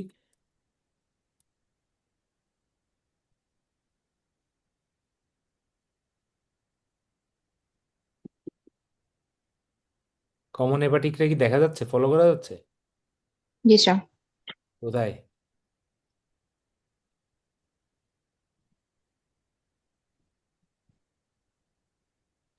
এই যে এটা, জি স্যার। জি স্যার। ঠিক আছে, এটা। জি। ওকে, সো এটা হলো তার স্প্লিনিক ভেসেল, জি স্যার। এবং then superior mesenteric artery, this one is superior mesenteric artery. So superior mesenteric artery টিউমারের থেকে ফ্রি আছে, মোটামুটি ফ্রি আছে, মানে এটা লোকালি অ্যাডভান্স না, বাট ডিস্টেন্ট মেটাস্টাসিস হয়ে গেছে। জি স্যার। ওকে, সো এখন এটা গেল আমি আর্টারিয়াল ফেজে দেখলাম আর্টারিটা, পোর্টাল ফেজে দেখবো আমি পোর্টাল ভেন। ওকে, সো আমি যদি দেখি এখন দিস ইজ পোর্টাল ভেন, তাই না? লিভারের ভিতরে আমি এটা পোর্টাল ফেজ, আমি পোর্টাল ভেনটা দেখলাম। সো এই পোর্টাল ভেনটাকে যদি আমি নিচের দিকে ট্রেস করি, এই যে আমার স্প্লিনিক ভেন আর নিচে হলো সুপিরিয়র মেজেন্টেরিক ভেন, মিলেই হচ্ছে ফর্ম হলো পোর্টাল ভেন। জি, তাহলে আমার এই পোর্টাল ভেনও কিন্তু আমার লিশন থেকে মানে ফ্রি আছে। ঠিক আছে। হ্যাঁ, লিশন থেকে খুব সুন্দর প্লেন আছে, এটা প্যানক্রিয়াটিক ডাক্ট, এটা common bile duct. But unfortunately পেশেন্টটার সিস্টেমিক মানে ডিজিজটা ডিস্টেন্ট স্প্রেড হয়ে গেছে। Locally it is resectable, but কিন্তু পেশেন্টের ডিস্টেন্ট মেটাস্টাসিস হয়ে গেছে। ওকে, সো একটা প্যানক্রিয়াসের এই রিলেশনগুলো দেখে আমরা বলতে পারবো যে এটা রিসেক্টেবল, আনরিসেক্টেবল নাকি বর্ডারলাইন রিসেক্টেবল।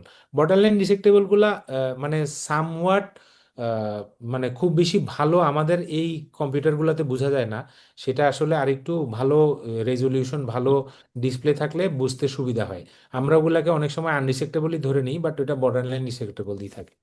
এখন আমাকে এনিওয়ান একজন বলেন তো দেখি, হোয়াট ইজ বায়োলজিক্যাল বর্ডারলাইন রিসেক্টেবল?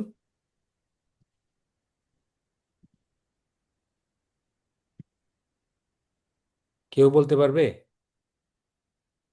আমরা তো সবসময় যেটা পড়ে আসি সেটা হচ্ছে অ্যানাটমিক্যাল বর্ডারলাইন রিসেক্টেবল, তাই না? এরিয়া অফ কন্ট্যাক্ট, অ্যাবাটমেন্ট, তারপরে হলো এনকেজমেন্ট, এগুলা দিয়ে বর্ডারলাইন রিসেক্টেবল বলে। What is biological borderline resectable? Anyone? একটু তাড়াতাড়ি কি চাই, আমাদের অনেক রাত হয়ে গেছে, এটা দিয়ে আমরা শেষ করে দিব আজকে, আর বেশি সম্ভব হবে না।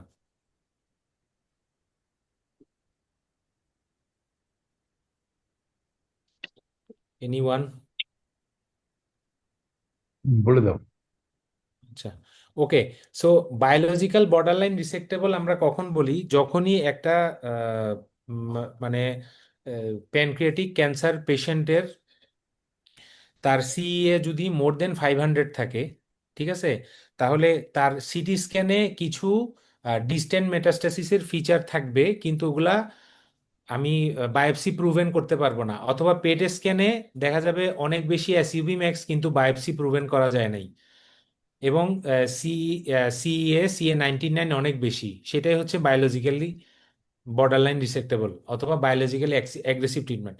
এই জিনিসটা কেন আসছে যে প্যানক্রিয়াটিক ক্যান্সার আমরা এত কিছু করার পরেও প্যানক্রিয়াটিক ক্যান্সারের 5 ইয়ার সার্ভাইভাল কিন্তু খুবই কম, এবং সেই কারণেই যখন এই ধরনের অ্যাগ্রেসিভ কিছু ফিচার থাকবে, বায়োলজিক্যাল অ্যাগ্রেসিভনেস থাকবে, সেগুলোকে বলতেছে বায়োলজিক্যাল বর্ডারলাইন রিসেক্টেবল। এবং ওই পেশেন্টগুলোর জন্য কিন্তু নিউ অ্যাডজুভেন্টের রিকমেন্ডেশন এখন এনসিসিএন গাইডলাইনে চলে আসছে। মানে প্যানক্রিয়াটিক ক্যান্সারের ক্ষেত্রে পেশেন্টের আমরা নিউ অ্যাডজুভেন্ট এখন ইনভেরিয়েবলি ইউজ করতে পারি। আর রিসেন্টলি তো গত লাস্ট উইকে ডারাক্সন রসিব একটা মেটাস্ট্যাটিক প্যানক্রিয়াটিক ক্যান্সারের ক্ষেত্রে একটা নতুন ড্রাগ আসছে, আমরা সবাই জানি, মনে হয় সোশ্যাল মিডিয়াতে বেশ ভাইরাল হয়েছে এটা, যে মেটাস্ট্যাটিক প্যানক্রিয়াটিক ক্যান্সারের ক্ষেত্রে অলমোস্ট এটা ডাবল করছে survival. So pancreatic cancer, bottom line হচ্ছে প্যানক্রিয়াটিক ক্যান্সার খুবই অ্যাগ্রেসিভ। এটা ট্রিটমেন্টের ক্ষেত্রে আমাদেরকে অনেক কিছু বুঝে শুনে মানে ট্রিটমেন্টটা শুরু করতে হবে বা ডিসিশনগুলো নিতে হবে। তো এই কারণেই এই ডেফিনেশনগুলো আসছে যে biological borderline receptor.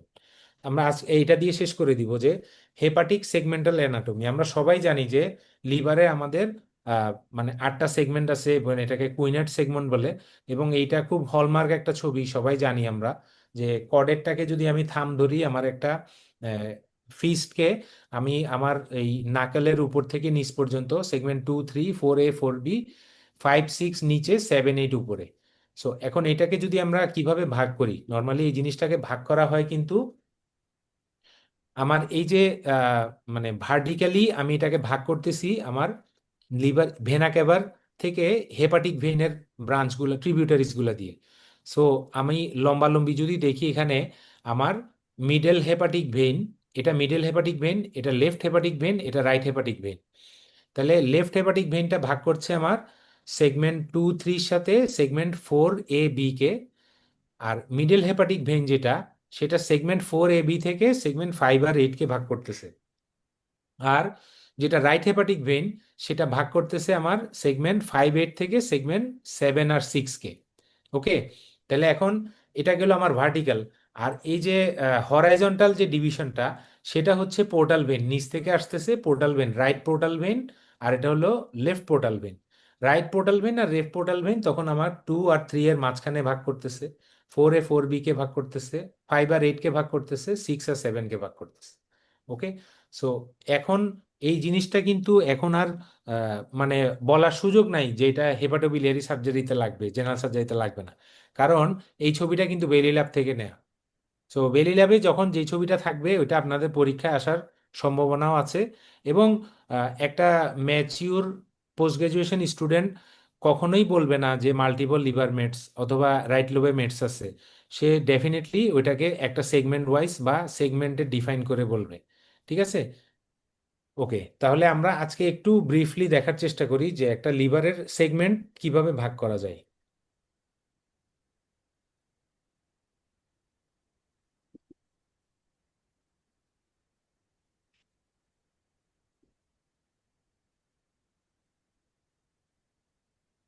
So okay, আমরা আমরা যদি দেখি যে হুম, আসলে আজকে আমাদের একটু টেকনিক্যাল সমস্যা হয়েছে, মানে এই পিসিতে আসলে সবগুলো আমি কতটুকু দেখাতে পারবো আমি জানি না।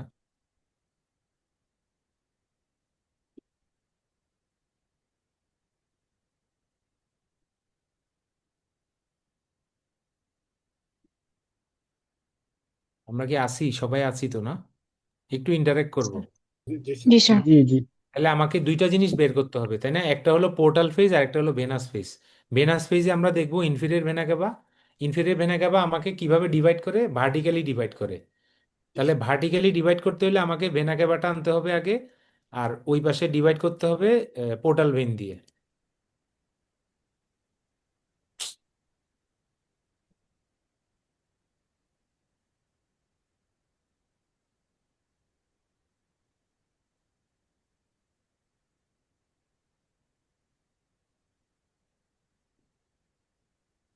ওকে, সো এটা এটা ভেনা ক্যাভা, ঠিক আছে?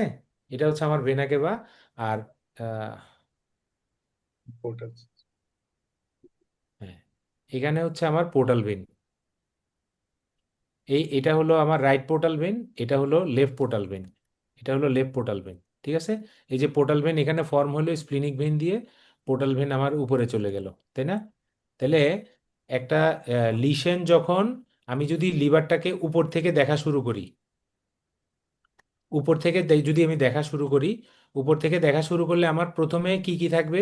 উপরের সেগমেন্টগুলোতে কি কি থাকে আমার লেফট সাইডে? লেফট সাইডে এখানে কি থাকে? সেগমেন্ট 2, 3। তারপরে এদিকে কি থাকে উপরের ফোর দিকে? বি ফোর উপরের বি দিকে, উপরের দিকে শুধু সেগমেন্ট 2 থাকবে, তাই না? উপরের দিকে শুধু সেগমেন্ট 2 থাকবে। এদিকে থাকবে কি? 4A। হ্যাঁ, আর এদিকে থাকবে কি? সেগমেন্ট 8 8, সেগমেন্ট 8 8 এইট আর পেছনের দিকে সেগমেন্ট 7। 7 সেভেন তাহলে এতটুকু পর্যন্ত আমার হলো পোর্টাল ভেনের উপরে। এখন যখন আমি পোর্টাল ভেন চলে আসবে, পোর্টাল ভেনের নিচে যখন যাব আমি, তখন কি কি থাকবে? 5 সেগমেন্ট 3, 6 এদিকে হচ্ছে 3 সেগমেন্ট 3 থাকবে, এদিকে থাকবে সেগমেন্ট 4B, 4 বি আর এদিকে এখানে থাকবে 5 আর 5 6 আর 6। তাহলে ইজি না? তাহলে পোর্টাল ভেন, যখন পোর্টাল ভেনের আগে আগে আমার 4টা থাকবে, আর পোর্টাল ভেনের পরে 4টা থাকবে, ঠিক আছে? আচ্ছা, এখন যদি আমি এটাকে তো করলে আমার উপরে নিচে পোর্টাল ভেন দিয়ে ভাগ করলাম, এখন যদি আমি ভেনা ক্যাভা দিয়ে ভাগ করতে চাই, এই যে আমরা দেখি এখানে খুব বেশি আসলে ভালো বোঝা যাচ্ছে কিনা আমি জানি না। লিভার, ওকে।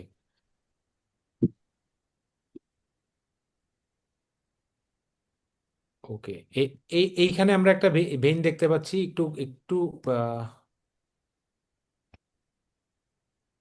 রাইট। এখন দেখা যাচ্ছে, এই যে এটা। জি স্যার। হ্যাঁ, এটা হলো আমার মিডল হেপাটিক ভেন, ঠিক আছে? এটা হলো আমার মিডল হেপাটিক ভেন। ওকে, তাহলে মিডল হেপাটিক, তারপরে আমার আহ, এটা এটা ফলো করি, এটা হচ্ছে লেফট হেপাটিক ভেন। লেফট। এটা হলো আমার লেফট হেপাটিক ভেন, ঠিক আছে? এই যে লেফট হেপাটিক ভেন। আর আরেকটা থাকবে কি? Right right hepatic vein. হ্যাঁ, মিডল হেপাটিকটা থেকেই একটা ব্রাঞ্চ, সাধারণত রাইট আর মিডলটা মানে একটু দূরে গিয়ে ভাগ হয় আর কি। এটা এটা হচ্ছে আমার রাইট হেপাটিক ভেন। তাহলে আমি যখন দেখবো যে একটা লিশন, একটা লিশন, এই যে আমার মিডল হেপাটিক ভেন, এটা হলো আমার left hepatic vein. Left hepatic vein আমার ভাগ করতেছে 2, 3 এর সাথে 4A, 4B। থ্রি তাহলে 4 বি লিশনটা যদি আমার, হ্যাঁ, লিশনটা যদি আমার এখানে থাকে, তখন আপনি এখানে দেখবেন এবার এটা পোর্টাল ভেনের উপরে নাকি নিচে, ঠিক আছে? এই পোর্টাল ভেনের উপরে, উপরে পাইলাম আমি, আবার এই লেফট হেপাটিক ভেনের এই সাইডে পাইলাম, তাহলে এটা কি হবে? 2 স্যার সেগমেন্ট 2, ভেরি গুড। তাহলে 2 ইজি না ব্যাপারটা? এখন যদি আমি দেখি লিশনটা এই জায়গাতে আছে কিন্তু পোর্টাল ভেনের নিচে, তাহলে কি হবে? সেগমেন্ট 3। 3 তাহলে আচ্ছা, এবার আমাকে বলেন যে এই যে এখানে একটা লিশন দেখা যাচ্ছে না, জি স্যার। এটা কোন কোন নিশ্চয় সেগমেন্ট অকুপাই করে আছে? সেগমেন্ট 8 কোন কোন সেগমেন্টে আছে? সেগমেন্ট 8 আর 8 আর 5 আর 5 6 আর 8 স্যার, পার্শিয়ালি 6 ও মনে হচ্ছে। এইখানে দেখা যাচ্ছে। 6 আর 5 মনে হচ্ছে। 7 8 পোর্টাল ভেনের নিচে তো। 6 and 8 জি পোর্টাল ভেন শুরু হলো, ঠিক আছে? জি জি মানে স্যার। পোর্টাল ভেন যে লেভেলে, ওই লেভেলেও কিন্তু আছে। আচ্ছা এরপরে, হ্যাঁ, এরপরে নিচের দিকে খুব বেশি একটা দেখা যাচ্ছে না। তাহলে কোথায় হবে এটা? কোন কোন সেগমেন্ট? এটা এদিকে হলো মিডল হেপাটিক ভেনের ডান দিকে। মিডল হেপাটিক ভেনের ডানে কি, সরি, রাইট হেপাটিক ভেনের ডানে হলে কি কি হবে? 7 8 and 8 হ্যাঁ, সেভেন 8, এইট, এইট না 7 8 না 6 7, 6, 7, আচ্ছা। মানে রাইট 6 7 হেপাটিক 6 ভেন। 7 আর কথা। হ্যাঁ, রাইট হেপাটিক ভেন তো আমাকে মানে রাইট পোস্টেরিয়র না, রাইট পোস্টেরিয়র একদম পেছনে, একদম পোর্টাল ভেন। পেছনের দিকে। হ্যাঁ, একদম পেছনের দিকে আমার থাকবে হচ্ছে সেগমেন্ট 7 সিক্স আর আর 6 এর 7। মাঝখানে স্যার, মানে জি জি জি, 7 মানে 6 অলমোস্ট অলমোস্ট তিনটা কোয়াড্রেন্টই অকুপাই করে আছে। সো এভাবে করে আমরা যদি মানে এটাতে আর একবার দেখায় বোঝা যাবে না। আর এক একটা পেশেন্টের অ্যানাটমিও একরকম থাকবে, ভাস্কুলারিটি একরকম থাকবে, আপনার সিটি স্ক্যানের ফেজিং গুলা কেমন হচ্ছে, আপনার ভেনাস ফেজ আর্টারিয়াল ফেজ গুলা কন্ট্রাস্ট কতটুকু নিচ্ছে, সেই সবগুলা কোয়ালিটির উপর ডিপেন্ড করেই কিন্তু ইমেজটা রিড করতে হবে। ঠিক আছে, আমরা তো এগুলো আরবিট্রারি দেখছি। এখন প্রপার ভেনাস ফেজ হলে এখানে ইনফিরিয়র ভেনা ক্যাভাটা আরো খুব সুন্দর ডেলিনেট করা যায় তো। ঠিক আছে, তো এইগুলা যদি আমরা এইভাবে দেখে অভ্যাস করি তাহলে আমরা সেগমেন্টগুলো ইজিলি শিখে ফেলতে পারবো। সো আজকে আসলে আহ, মানে অনেক কিছুই আরো মানে বলার ছিল, কিন্তু সবগুলা সম্ভব হয় নাই আর কি। এনিওয়ে, সো অন্যদিন আমরা স্যার আজকে একটা অনেক রাত হয়ে গেছে, আমরা স্যার মানে পরে আবার কোনো এক সময় হয়তো বা ইয়ে করবো আর কি স্যার। স্যার একটা ছোট্ট কোশ্চেন ছিল স্যার, ওই অবশ্যই অবশ্যই, জি। আপনি স্যার যে টিস্যু স্পেসিফিক যে ডেনসিটি দেখালেন sir in Hounsfield unit, hmm hmm. যেমন রেঞ্জ দেখালেন, এটাকেই কি উইন্ডোইং বলে কিনা স্যার আর কি? যেমন বনি উইন্ডো, লিভার উইন্ডো, সিটির যে শব্দটা, না, এটা উইন্ডো শব্দ আছে। হ্যাঁ, উইন্ডোটা আসলে সফটওয়্যারে ইনকর্পোরেট করা থাকে। সফটওয়্যারে ইনকর্পোরেট করা থাকে মানে সফটওয়্যারে যখন মানে ওই ওই ডেনসিটিতে গিয়ে ওইটাই দেখা যাবে। মানে সফটওয়্যারে যখন আমি দেখাই, একটু দেখালে আপনারা বুঝতে পারবেন যে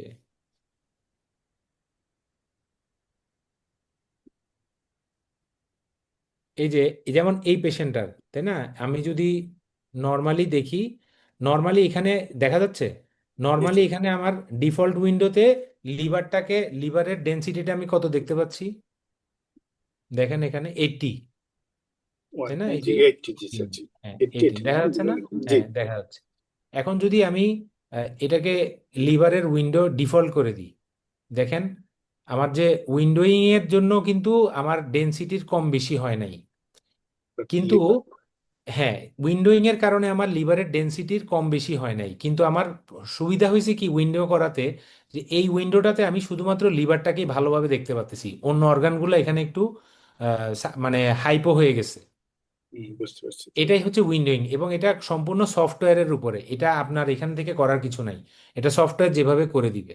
ঠিক আছে, ওকে, ওকে আরেকটা স্যার। জিনিস হচ্ছে যে আমি ওই তো মানে তখন আমরা বলতেছিলাম যে আমাদের ইয়ে ছিল, এটা কি কি বলে, আহ, যে আমরা মানে হাউন্সফিল ইউনিট দেখে কিভাবে পেশেন্ট ডায়াগনোসিস করব বা ইয়ে করব। হ্যাঁ, সেটার একটা মানে ইয়ে হচ্ছে, আমি একটা জিনিস দেখাই স্যার, একটা জিনিস শুধু। শাহিন রাবি, ওকে, আমরা যদি এই পেশেন্টটা একটু দেখি, এই পেশেন্টটা একটা সিএ ব্রেস্টের পেশেন্ট, তার হচ্ছে টিএনবিসি, পেশেন্টের স্টেজিং ওয়ার্কআপ করার জন্য সিটি চেস্ট অ্যাবডোমেন করতে দেওয়া হয়েছিল আর কি। তো সিটি অ্যাবডোমেনে ইনসিডেন্টাল কিছু ফাইন্ডিং পাওয়া গেছে। ওকে, সো আমরা কেউ কি বলবে এখানে কোনো কিছু অ্যাবনর্মাল কিছু দেখা যাচ্ছে কিনা?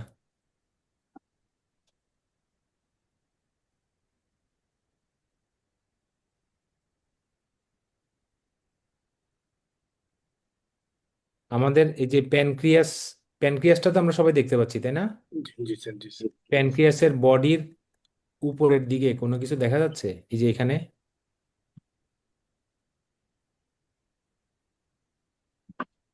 এই যে এই জিনিসটা কি?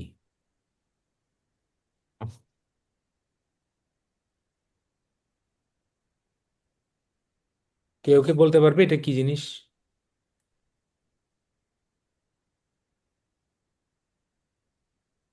Lymph node. ওকে, হতে পারে, যেহেতু আমি প্রথমেই বলছি যেটা সিএ স্টোমাকের পেশেন্ট, আমরা তো স্টেজিং ওয়ার্কআপ করার জন্যই দিছি, তাই না? হতে পারে, হতে পারে না এমন কোনো কিছুই নাই। তা আর কি কি হতে পারে, মানে আর কোনো কোয়ারিস, বা এখন যেটা লিম নোড, তাহলে আমি যে শুরুতেই বলছিলাম যে আমরা রেডিওলজিস্টরা ডায়াগনোসিস করে কি দিয়ে, হাউন্সফিল ইউনিট দিয়ে। তাহলে আপনার যদি লিম্ফ নোড কিনা আপনার সন্দেহ যদি হয়, তাহলে আপনি দেখেন হাউন্সফিল ইউনিট কত। এটার হাউন্সফিল ইউনিট হচ্ছে এই জায়গায় 99, তাই না? ওকে, তাহলে একটা সলিড অর্গানের হাউন্সফিল ইউনিট কত থাকবে? লিভারের এই জায়গাতে কত আছে দেখেন, 75। আপনার এই পাশে স্প্লিন আছে, স্প্লিনের কত? 111, তাই না? ওকে, 108। তাহলে 108 আর 111 কাছাকাছি না? এটা 116 এখানে, এখানে 108, কাছাকাছি, 100 প্রায়। জি এখন এখন কি মনে হয় এই জিনিসটা কি হতে পারে? ectopic splenic অ্যাক্সেসরি স্প্লিন বা স্প্লিনানকুলা। এই যে যখন আমি স্প্লিনের উপরে কার্সরটা দিলাম তখন সবাই ডায়াগনোসিস দেয়, এতক্ষণ কিন্তু ডায়াগনোসিস বলা যায় নাই, তাই না? তো এটাই হচ্ছে বিউটি আর কি, যে যখন আপনি সিটি স্ক্যানটা এরকম ডাইকম ভিউতে দেখবেন আপনি নিজে অনেক কিছু বের করতে পারবেন। এবং আরেকটা ইন্টারেস্টিং জিনিস হচ্ছে এই পেশেন্টটারই দেখেন আপনি, এটার স্প্লিনিক আর্টারি থেকে একটা একটা ব্রাঞ্চ কিন্তু ওই স্প্লিনানকুলাইকে সাপ্লাই দিছে। এই যে দেখেন, এইখানে একটা ভেসেল স্প্লিনিক আর্টারি থেকেই গেছে। এই যে এই ভেসেলটা, ছোট্ট এই ভেসেলটা কিন্তু স্প্লিনিক আর্টারি থেকে গেছে। এবং এটা কমন সাইট, মানে প্যানক্রিয়াস, টেল অফ দা, কি বলে, হাইলাম, টেল অফ প্যানক্রিয়াস, এটা কমন সাইট। তো এই সব কিছু কোরিলেট করেই কিন্তু আমরা এটা বলতে পারি যে স্প্লিনানকুলাই। ঠিক আছে, ইভেন দেন এই পেশেন্টটাকে কিন্তু মানে এই কনফিউশন ক্লিয়ার করার জন্য আবার এন্ডোস্কোপিক আলট্রাসোনোগ্রাফি করতে আরেকটা সেন্টারে পাঠানো হয়েছে, এবং তারা ওখান থেকে ভয়ে বায়োপসি করে নাই যে যদি এটা স্প্লিনানকুলাই হয় তাহলে ব্লিডিং হবে। তো এনিওয়ে এইগুলা আমরা মানে সিটি স্ক্যানটা যদি প্রপারলি অ্যাসেস করতে পারি তাহলে এই ধরনের অনেকগুলো প্রবলেম সলভ হয়ে যায় আর কি। সো থ্যাংক ইউ স্যার, আজকে আর মানে অনেক রাত হয়ে গেছে স্যার, আর কন্টিনিউ না করে। Sure. Thank you. Thank you very much, Saiful, for your very brilliant presentations. আসলে এই যে বিউটি অফ দিস ইয়ে দেখাটা, মানে ভিডিও স্ক্রলিং করে দেখা ইজ এ রিয়েলি আমার মনে হয় যে রেসিডেন্টরা যদি প্র্যাকটিস করে এই জিনিসটা ওরা নিজেদের আয়ত্তে নিয়ে আসতে পারবে খুব শীঘ্রই। এটা কোনো ডিফিকাল্ট ব্যাপার নয়। জি স্যার। Very good presentation. এবং আজকে স্টুডেন্টদেরও মানে আমার তো মনে হলো যে ওদের অনেক নলেজ আছে, ভালোই জানে, এবং সম্ভবত কেউ কেউ মনে হয় সাম মানে started practising this PACS probably, যতটুকু ধারণা হলো। সো আজকে এখন অনেক রাত হয়ে গেছে, আমরা একটু দেখি যদি একটা দুটো কোশ্চেন থাকে, কোশ্চেন করো তোমরা, এনি কোশ্চেন, তারপর আমরা একটু ফ্যাকাল্টি থেকে একটু অপিনিয়ন নিই। আজকে অবশ্য সবাই মনে হয় চলে গেছেন মনে হয়। এনি কোশ্চেন তোমাদের? নো, ওকে দেন। কে আছে এখন? মাসুদ করিম ছিল তো? হুম হুম স্যার, মাসুদ রাত করিম হয়ে গেছে তো মনে হয় সবাই আছে? ওকে, না হবে। আহ কোনো কমেন্ট করবে? ভুয়া কোনো কমেন্ট করবে? নুরুল আমিন ভুয়া? স্যার না স্যার, করবো না, তবে এক্সেলেন্ট প্রেজেন্টেশন। হ্যাঁ, হ্যাঁ, এবার স্টুডেন্ট প্র্যাকটিস করে, মানে বিশেষ করে প্যাক্সে দেখে।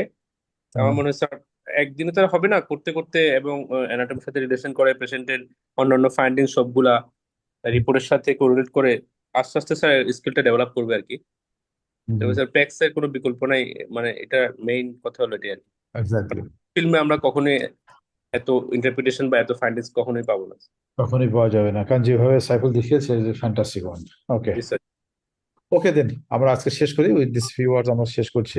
সো নেক্সট সপ্তাহে দেখাবে ইনশাল্লাহ। Till then stay safe, stay blessed. Okay then, দেখাবে ইনশাল্লাহ নেক্সট উইক। জি স্যার। জি, আসসালামু আলাইকুম স্যার। আসসালামু আলাইকুম। Thank you, Saiful. Thank you for your brilliant presentation.